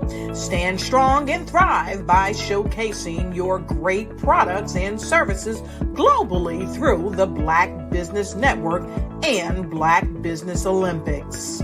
The Black Business Network has showcased over 2,000 companies with over $7 billion in sales each year. Over 10 million attendees have viewed the rebroadcast each month. Through the Black Business Olympics, unique styles of business training and mentoring are turning students into business owners and entrepreneurial warriors who will dominate in any economy. Gain the ultimate advantage of the Black Business Olympics, 7 days of unbelievable topics and speakers speaking around the globe. Donate your time and experience to provide expertise and scholarships to students worldwide and change the world. Now, more than ever, new insights, tools, strategies, and capabilities are needed. This is your chance for a major presentation to the world. Fill out the form and join the more than 2,000 speakers who have presented to over 200 countries. Join the Black Business Network streaming live into the metaverse, STEM City, Black Multiverse Enterprises, Hulu, Amazon, YouTube, iHeartRadio, Apple, Facebook, LinkedIn, Pod TV, IBM TV, Spotify, and Google Podcasts. Sign up today. Spaces are limited, and we will see you there.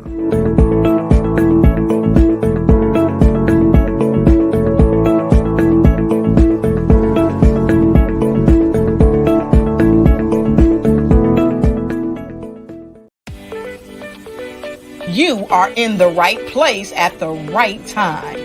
The Black Business Network opens again for its Black Business Olympics, a 24/7 broadcast on business, strategies, global branding, social media marketing, finance, advertisement, and much, much more. Featuring the top, most powerful entrepreneurs and speakers and thought leaders from all around the world as they gather together for this phenomenal event. Join the Black Business Network streaming live into the metaverse, STEM City USA, Black Multiverse, Pod TV, Roku, Hulu, iHeartRadio, Apple TV, YouTube, TikTok, Instagram, Google Podcasts, Facebook, LinkedIn, IBM TV, Spotify, and Twitch. Tune in today and be a part of this amazing movement. The Black Business Olympics welcomes you.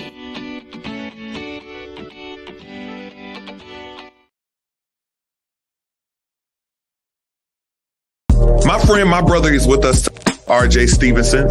He is a trailblazer in music, media, and ministry. For over 20 years, he has helped develop and establish the national branding images of businesses, institutions, nonprofit organizations, and high-profile personalities.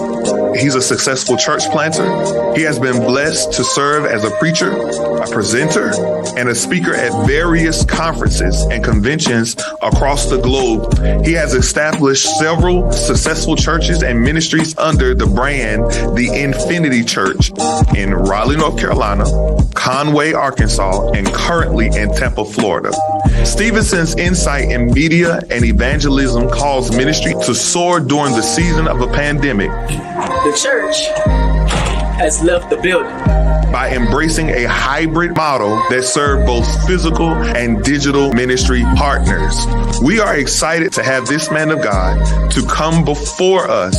We're going to yield this platform into the hands of Pastor Stevenson that he may give us further instructions, further directives at this time.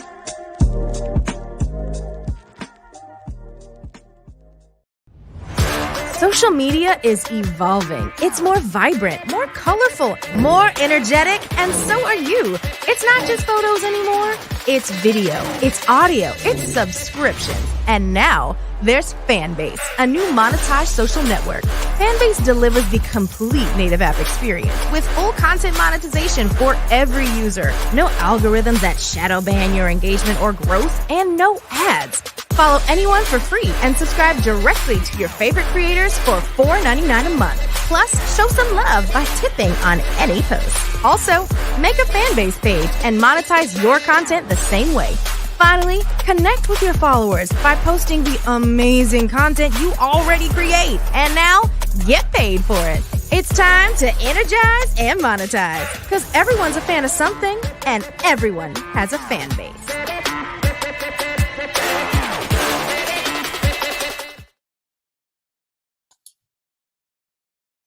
Hi, I'm Barbara Smith.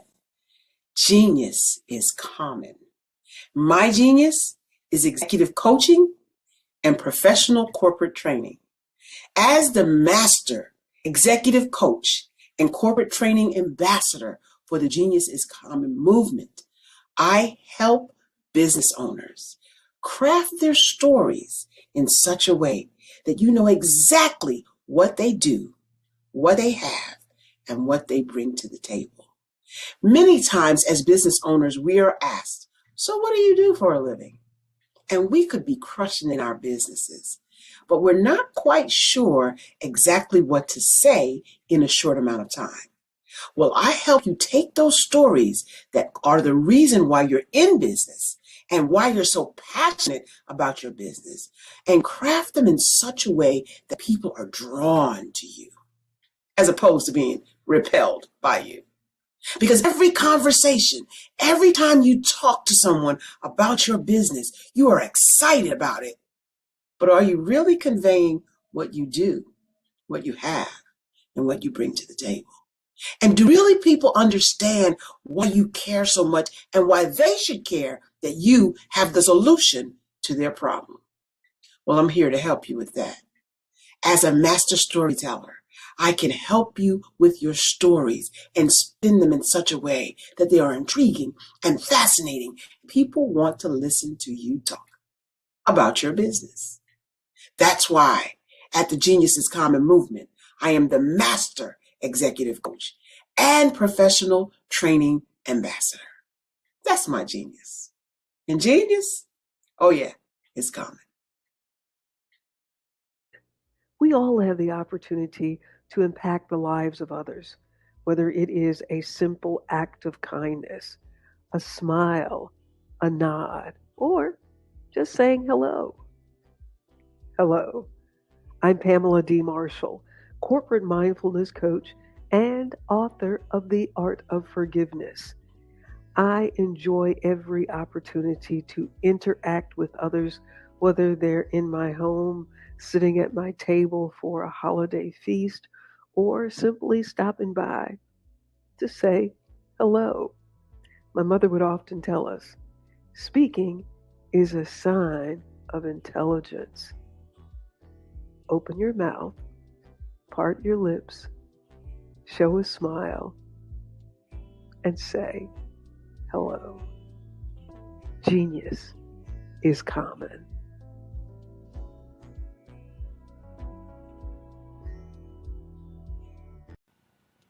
Hello, my name is Kiasi Helm and I'm 14 years old. I think my genius would probably have to be setting goals and achieving them. I say this because ever since I was young, I always wanted to be an author, and at age 11, I ended up achieving this. But not only did I end up becoming an author, I ended up becoming a public speaker, a publisher, a business owner, all these great things. The name of my business is Written by Kids Publishing Company. I decided to start this company because I thought it was important for me to help kids my age express themselves through literacy and just achieve their own goals. Because to me, achieving goals is the best thing in the world to feel. It's you just achieving things and aspirations that you set for yourself. And I know that everybody is capable of this because even if you don't end up achieving the goal, you still tried your best, and that's the most important thing. And everybody is capable of this because genius is common. Thank you.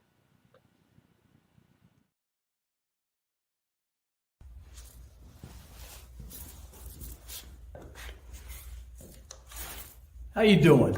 I'm Rodney Allen Rippey. Yeah, the child actor. Well, now, leading man. Some of you might remember back in the day, the Harlem Globetrotters popcorn machine. Remember that? Well, it was a Saturday morning special that would come on, and I was there with Geese and Tex and Meadowlark Lemon. Remember the show? Well, I had a great time. And I have to say a huge, huge thank you to all my fans out there. Thank you for all the years of support. I went on from the entertainment industry. I started getting into producing and directing. And now, hey, here I am. I'm a studio executive here in Burbank, California at 2526 Studios. I have to say, it's been pretty good, but the best is yet to come. Please stay encouraged. Keep reaching for your dreams and never forget that genius is common. Remember that. Genius is common. No matter what anyone says to you, no matter how tough the road may get, keep striving. Keep reaching for your dreams. And always know that you are worth it. Everything that you put into yourself, everything good that you pour into your life, you are worth it. And when the times get tough, when things don't go exactly right, it's okay. Dust your shoulders off. Stand up strong. And remember, genius is common.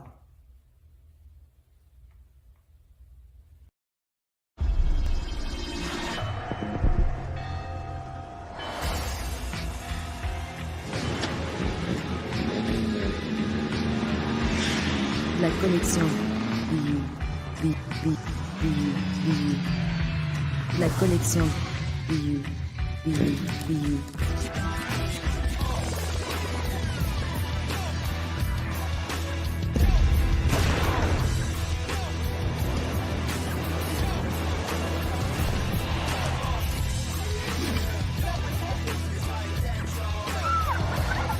In a world obsessed with the cult of celebrity,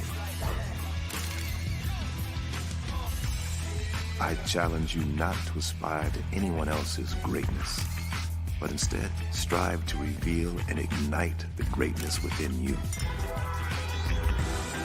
Are you serious? I totally think that that's it. Hey. No! Hey! To me, sexy is a man that knows who he is and what he wants. Okay. He's comfortable. You look at him, you see him, he's just comfortable being himself. And you're like, Baby, be you. be you, baby. Just be you. I like it. Introducing the Be You collection, exclusively available at K&G Fashion Superstore.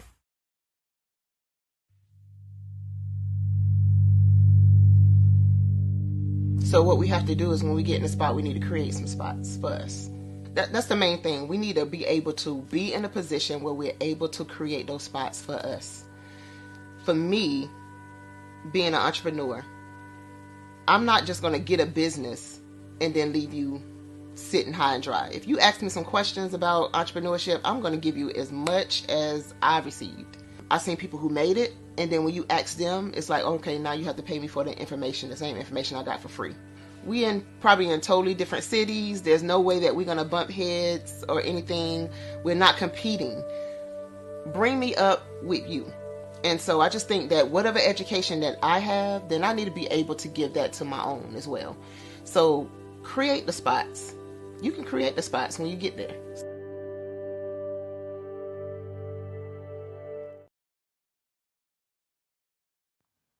Genius is common. And my genius is nutritional strategy. I am Shawnee Smith, the owner and creator of Can Do Spice. Can Do Spice was created because I knew that adding herbal and mineral supplements to my diet did not have to be boring.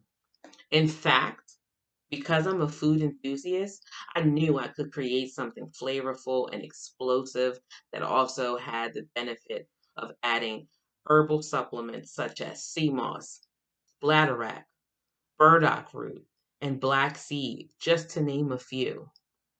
I invite you to take this journey with me where we come together and take control of our nutritional health. It is my way of sharing my genius, the gift of flavor and the healing power of herbs to the world. What is your genius? Hello, this is Israel, and I am CEO of Daydreams Interactive and author of Princess Planet. So, genius is common, and as a kid, I loved to daydream. Even as an adult, I love to daydream. And when my daughter became 6 and loved princess characters, but we just could not find the diversity that showed her, we created our own characters. So, for instance, you have Princess Nulu right here. Princess Nulu is from Uganda, and her genius is that she loves to take care of animals. She can actually even listen and hear what they say. And then we have Princess Isabella right here. Princess Isabella, she's from Cuba, and her genius is biochemistry. One day she hopes to eliminate disease. Then we have Princess Nia right here, and Princess Nia is based off of my daughter, and she is she wants to be the greatest dancer alive. So that's her genius. So what's your genius? My genius is my imagination. Genius is common. I'm Ramon Gray, founder of Smart Hustle Magazine and smallbiztechnology.com.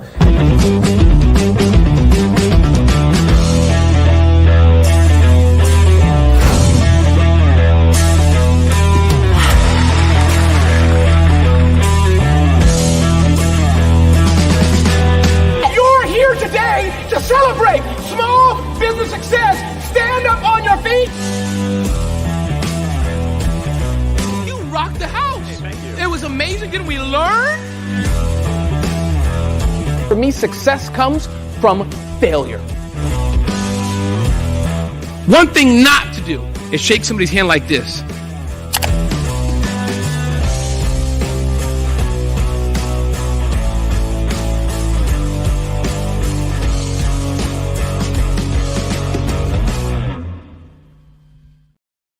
Follow the Brand TV broadcast host, Grant McGaw, as he visits with top executives and entrepreneurs to find out their secrets of success with their personal brand. Follow the Brand TV broadcast host as he focuses on brand development to build better relationships, bring value to your business, relationships, and career. You will enjoy listening to each episode that is tailored to speak to you directly. If you're looking for this type of clarity in terms of building your brand, you have tuned into the right station. Each episode will help you to shape a conversation in the 5-star BDM network of 20,000 professionals and become a springboard for your corporate engagement and business opportunities. Each guest will frame their story in the areas of personal branding, business development, career development, financial empowerment, and technology innovation.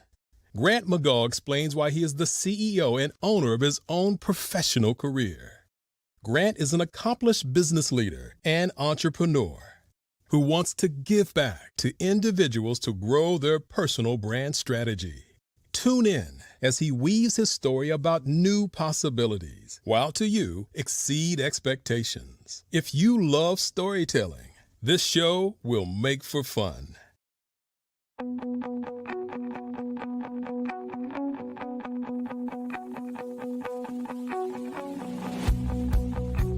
I am Black Business. From the moment I wake until the time I sleep. Yes, I am Black Business. I am Black Business. Tell me, are you Black Business? I am Black Business. Do you support Black businesses? Listen, I support Black business because I am Black Business. Black Business Expo, one of the largest business showcases in the history of Black business in the world. The world! Sign up today at www.blackbusinessexpousa.com or call 919-308-9090. I am Black Business.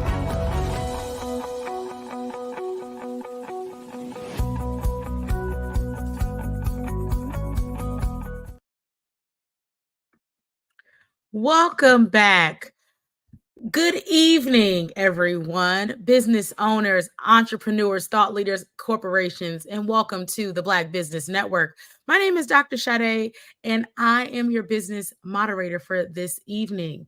And on the Black Business Network, the Black Business Network is a 24-hour business network showcasing Black businesses, entrepreneurs, owners, and thought leaders worldwide.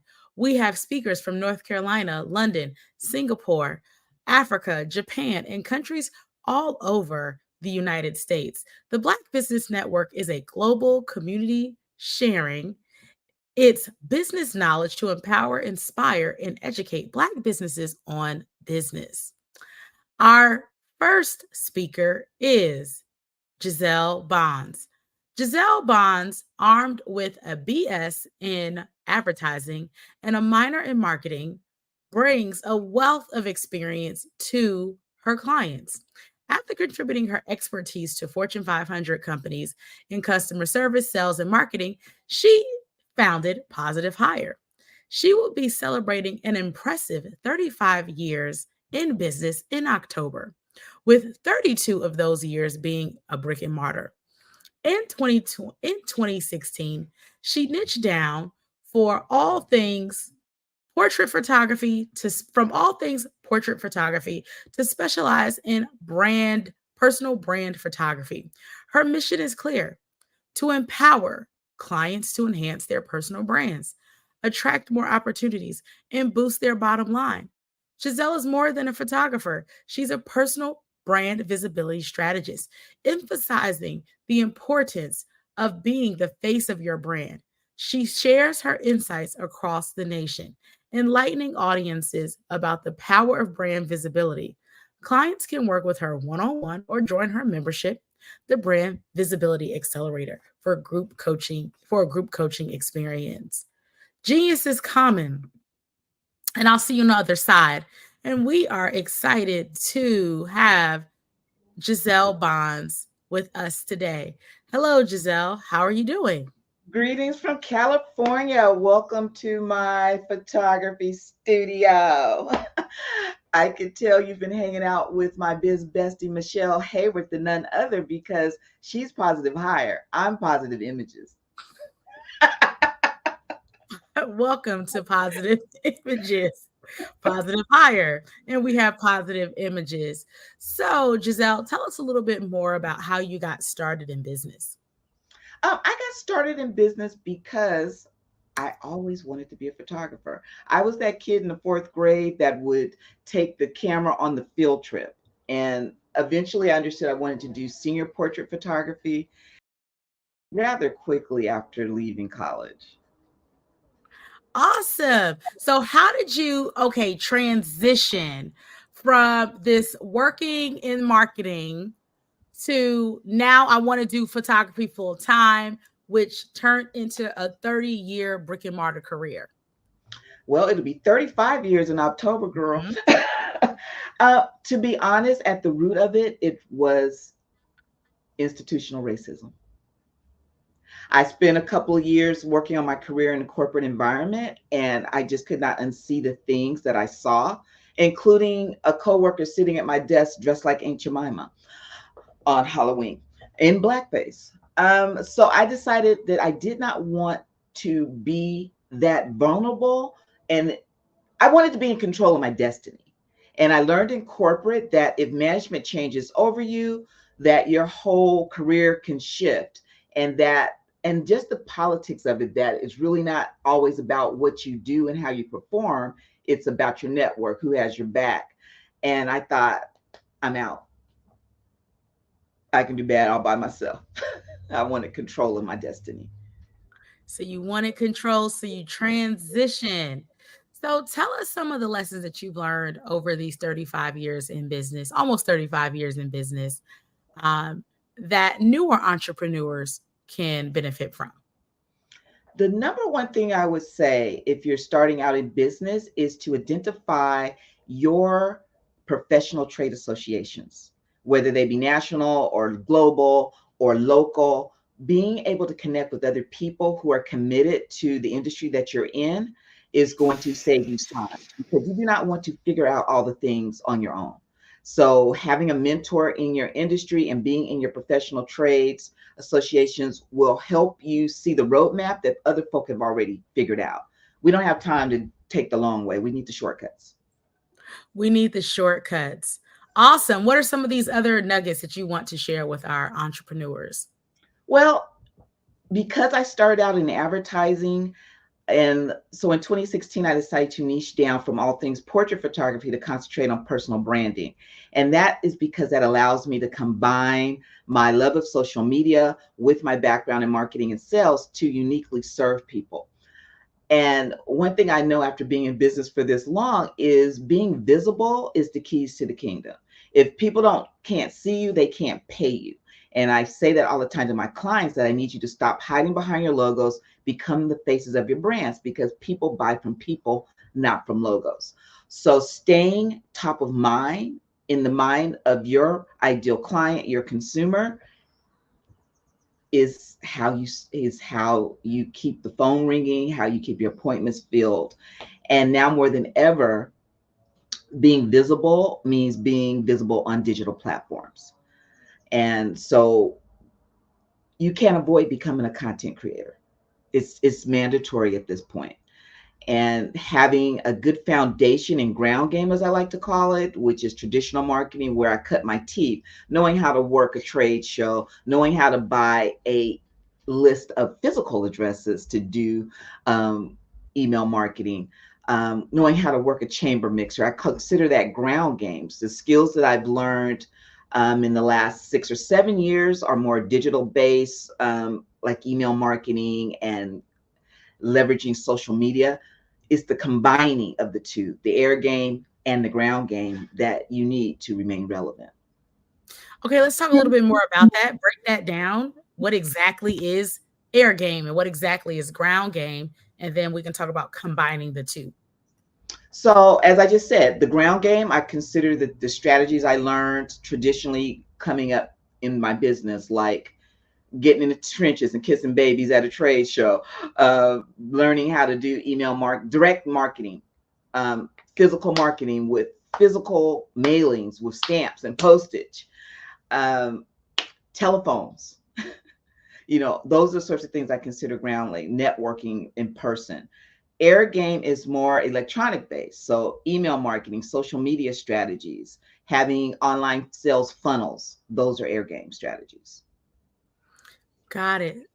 It says in your bio, like 2016, that you decided to niche down. And why was niching down to personal brand photography so important? And what was the catalyst for you to decide to niche down? I'd gone through a season of caregiving and just being tossed around. I was not present in my business. And then my landlord decided he was going to downsize my studio space. And so when I came through that whole transition, I said, what do you really want to do? And, I'm at a season where I should be able to choose how I wish to serve. So the personal branding piece was in alignment with my academic and my corporate background. Tell us a little bit more about what exactly is personal brand photography and personal branding to you. Well, for me, it means giving my clients the images they need that tell the story of their brand to help them get attention. Because as you know, trying to communicate with people online is like trying to talk to a toddler with ADD. They got short attention spans. You got to be able to communicate in sound bites. Our brains can process information more efficiently and faster if there's images attached to the words. So I like for my clients to think of their brand photos as what you use to get people to stop scrolling and then pay attention to your message. Because again, we got to stay top of mind. And one headshot that you use for decades ain't going to keep people's attention. Okay, so let's talk about these headshots. Like, how often do we need to revamp and refresh our headshots? Or like, what's a tall tale sign that, okay, it's time for you to get some new brand imagery? Well, if you go into quarantine and your whole hair care regimen changes drastically, you need a new headshot coming out of quarantine, because very few of us look the same way we looked going into lockdown. Okay. So when you have major changes in your life, it's time to do a brand shoot. If you've got a launch that requires additional graphics and you want it to be niche to the topic of that launch, you want to have fresh content to keep people interested. And not even just in the visuals of that, you've got to be able to have the written part that even if it's a script that's going to end up in the video, you've got to create that. And that's why I'm so excited that we are in this age where we can have artificial intelligence help carry that weight. The content creation struggle is a lot less now because we've got tools that can help us with the ideation and the creation of that content. Let's dig into a little bit of that, this onset of artificial intelligence. And we see a lot of people with AI photography. Is that going to suffice? Is that good? Is that good enough for our images, or do we still need real people images? And how do you feel about that? At this point, I'm going to say you need to have some real photography in there. I can't speak till tomorrow because these tools are getting better and better and better and better. So there may come a point where you won't be able to tell the difference, but right now you can tell the difference. For sure, you can tell the difference. So we still need those new images. If you look different from where you looked in the beginning of COVID to now, it's time to get some new images. If you're doing a launch or a new campaign, it's time to get those new images. So tell us about you also have not only just doing the brand photography, but there's a level of brand education that goes with the photography because a lot of people they may get photos or headshots, but they don't know how to use them. So tell us some ways of how we can use the photography that we get when we work with someone like you. So, as you know, Sade, we are not in business unless we solve someone's problem. And typically, the solution that we give to our clients creates a new problem. So, I discovered that the new problem I created for my clients was that they did not know what to do with the photographs. And I started wondering, it's like, she's not using her pictures. I'd be watching their timelines. And so I found out that they didn't know what to do with them. And so as a result, I created a brand visibility membership where I can teach strategies on how to create the content, how to use the photos so that my clients can really get the return on their investment.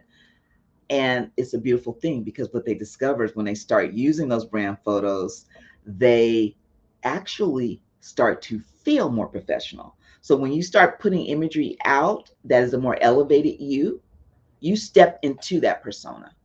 And so it is a confidence boost as well as it's building trust and authority with your audience because they see you as that elevated persona as well. Awesome. Let's talk about that. What are some ways that we can elevate our expertise and authority in the marketplace? Well, we all need to make sure that we are positioning ourselves as experts. And for that, you need thought leadership content that explains how you uniquely approach that. And again, we can leverage tools like artificial intelligence to help us get those concepts together and to help with, how do you say this? Figuring out different ways to deliver the same message.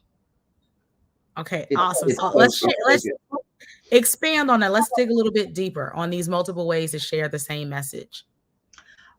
For instance, I was working with a client in my membership on Tuesday, and she doesn't really have lead magnets other than she has a newsletter. And so I was sharing with her that in this year of 2024, people are not as enthusiastic as they were in the 90s about signing up for our newsletter. So I was like, let's figure out something that's a little bit sexier. So she's got this newsletter she's been emailing out for a year. So I asked her to explain to me what's included. And so there were things like green healthy recipes, there were healthy habits, there were success stories, and there was one other component. And so we went into ChatGPT to figure out a way to repurpose that content. And it said that we could combine everything into a huge ebook. And I was like, that's a little broad. And so I asked it, how can you narrow it down, niche it down a bit? And the idea that we went with was showcasing the success stories so that people didn't have to feel alone on this weight loss journey that also combines surgery. That's her niche. And it was able to give her a roadmap for how to take those success stories and turn them into an ebook to uplift other people. And we got to that solution in like 10 minutes or less. Awesome. So you mentioned Chat GPT. How are you utilizing it in other ways to grow your business or support the clients that you work with? Well, that was one example. I absolutely use it for ideation. When you're trying to figure out, you've got a vague concept of what you want to do, but you need help tweaking it, you're able to ask for feedback in real time to help you get there. It is helpful in figuring out how to name things. It's definitely helpful in creating copy for emails and for social media post. It's kind of even setting up processes. I'd love to show you, take it on a test drive with you. You want to play around? We can try. Okay. So this is the phone app. And I'm going to say, wake it up. Hey, Chat Daddy, how you doing? Hey there, I'm doing great. How about Oh, you? it talks. Oh. Did you hear? Yes. Okay, you're on mute, I think. No, I didn't. What's the news? Okay, so I'm with a client right now, and she is in the space of helping people build their brands. That's exciting. What kind of space is she in? She helps people build their brands by using public speaking, creating digital courses, writing books, and just overall being thought leaders. And I'm hoping you can help me come up with a marketing plan for the next 90 days for her. That sounds like an interesting project. Let's get started. For the next 90 days, let's focus on a few key areas: content creation, social media engagement, partnerships, and email marketing. Does that sound good to you? I'm wondering if you need more information about who she works with. What do you need to make this very useful to her? What other data do you need? Yes, knowing more about her target audience and any specific goals would be really helpful. Could you share who she typically works with, e.g., entrepreneurs, small business owners, specific industries, her main objectives, e.g., increasing brand awareness, driving sales, building a community, and any current marketing efforts or assets she has? Okay, Dr. Sade, who would you say is your target audience? I work with Black women entrepreneurs and experts. You're not on mute? I can't hear you. I work with women entrepreneurs and experts. I'll put this off of here. Okay, try it again. I work with women entrepreneurs who are experts, primarily Black women, who want to build their personal brands as coaches, speakers, and authors and thought leaders. Okay, so say that one more time. Black women entrepreneurs who are experts in their field, and they are coaches, speakers, and authors. Marketing plan. I'll need information about 1, her main objectives, e.g., increasing brand awareness, driving sales, building a community. 2, any current marketing efforts or assets she already has. 3, any specific goals for the next 90 days, e.g., number of new clients, engagement metrics. Does that cover everything? I'll just say building community. Great. Let's focus on building a community. 1, content creation. Develop content that resonates with her audience, such as blog posts, videos, and webinars focused on personal branding, public speaking tips, and success stories. 2, social media engagement. Use platforms like LinkedIn, Facebook, and Instagram to share content, engage with followers, and participate in relevant groups and discussions. 3, partnerships. Collaborate with local businesses, industry influencers, and other thought leaders to expand reach and credibility. 4, email marketing. Create a regular newsletter with valuable content, updates, and community spotlights to keep her audience engaged. 5, events and workshops. Host virtual or in-person events and workshops to connect with the community and provide value. How does that sound? Anything you'd like to adjust or add? So you can see how quickly it's mapped out a roadmap for you. And on any of those bullet points, we could go back in and ask it to build out that section. So this is absolutely amazing. What app is this? This is ChatGPT, and I'm using the mobile app that comes with the product. They did an update about 2 weeks ago, maybe 3, where you can literally have a conversation. Is this the paid version or the free version? Believe it. Okay, so this version is called ChatGPT 4.0. The letter O, not the number. And the O stands for Omni. They did something interesting. They made ChatGPT 4.0 available for free. Oh, I need to download this. So if you use the if you already have a subscription, you would still want the paid version because there's no limitations. With the free version, they may tell you that you need to rest for a while. They may, tell you can't use it right now and knock you back down to 3.5. And it may be a little slower. So there's still advantages of having the paid version, but you can play around with ChatGPT 4.0 even in the free account right now. It suggests that they're about to roll out ChatGPT 5 on the paid side. That's the other difference. Is if you're on the paid version of 4.0, you will not be, your prompts will not be used to train the AI. If you're on the free 4.0, you're training the AI with your data. Oh, this is awesome. We want to say we definitely want more information about how to stay connected to you. Well, I am Hey Ms. Bonds, Ms. with a Z everywhere, HeyMzBonds everywhere, including HeyMsBonds.com. And you can find me on socials that way, or you can go to HeyMsBonds.com and hit the how can I be of assistance button, and I'll get right back to you. Well, thank you, Giselle Bonds. Genius is common, and I'll see you on the other side. Okay, that was awesome. We're back. The Black Business Expo. The Black Business Expo's mission is to raise funds for high school seniors going to college or K-12 entrepreneurs. The expo is a fundraiser for students. You may go to blackbusinessexpousa.com to donate to the scholarship fund or use Cash App.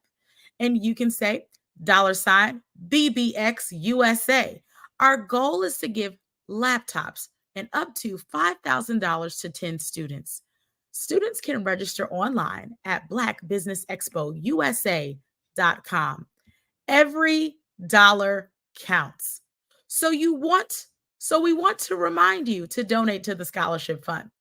We want to thank our Black Business Expo USA sponsors: NC100, Moody Capital Partners, Suede Soul, Lotus Rich Coaching and Training, Carolina, Virginia Minority Supplier Development Council, Step Management, The Hello LLC, Barbara H. Smith LLC, Marge McLean Foundation, Inc., Genius is Common, Earth Essentials, 5-Star BDM Media, Melaine Shalani Global, Executive Women's Success Institute, The Quality Coaching Company, Superwoman Business Services, Creative Force Studios, Lee Entertainment, Artistic App Development, Black Business Expo USA.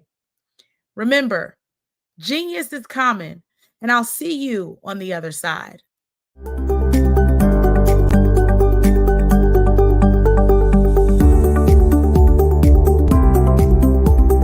My name is Katie Bennett, and I own Lexicon Presents Publishing.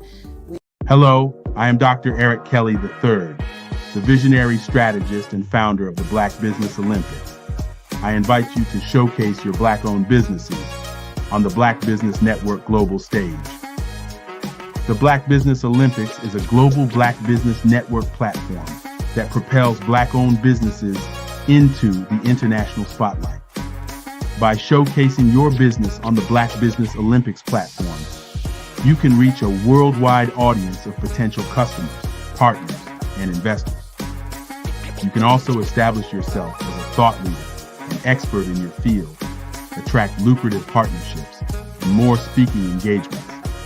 In addition, the Black Business Olympics platform provides a valuable opportunity to connect and collaborate with like-minded entrepreneurs and business professionals from around the world. This can lead to new business opportunities, ideas, and relationships. Finally, by sharing your story and expertise on the Black Business Olympics platform, you can inspire and empower others. This is a powerful way to make a positive impact on the world and leave a lasting legacy. If you are a Black-owned business owner, I encourage you to seize the opportunity to showcase your business on the Black Business Olympics platform. It is a once-in-a-lifetime opportunity to make an indelible mark on the world. Be one of the 1,000 visionary entrepreneurs who are changing students' lives, shaping industries, and leaving an unforgettable legacy for their families. Unleash your voice on our global stage and watch your business thrive. Black Business Olympics is one of the largest Black business showcases in the history of Black business in the world. Yes, the entire world. Just give me a call today at 919-308-9090.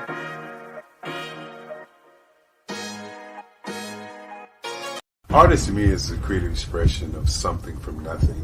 You know, it explodes onto the canvas, or it explodes on in my work. One of the things that I try to do more than anything is I try to just give the lines and the movements and emotions and expressions into to what I do. Art really means to me a chance to express how I feel deep down inside. Most of my art begins as a thought that I might have, you know, whether it's sports, whether it's history, whether it's a woman or a man. It pretty much starts as an idea of thought before I get into the actual image of what I'm going to draw. I do a lot of historical pieces. I was a history minor in college, and I love to do history pieces. And a lot of times I'm thinking about history, and then I try to make that history impact you as you look at it. That's one of the reasons I do pictures so large. People ask me, why do I do pictures so big? And I tell them, I want the piece to impact them as they're looking at it. To kind of dominate them, dominate their space. And most of my pieces I try to do off page. I don't try to do anything that's going to be in those four corners.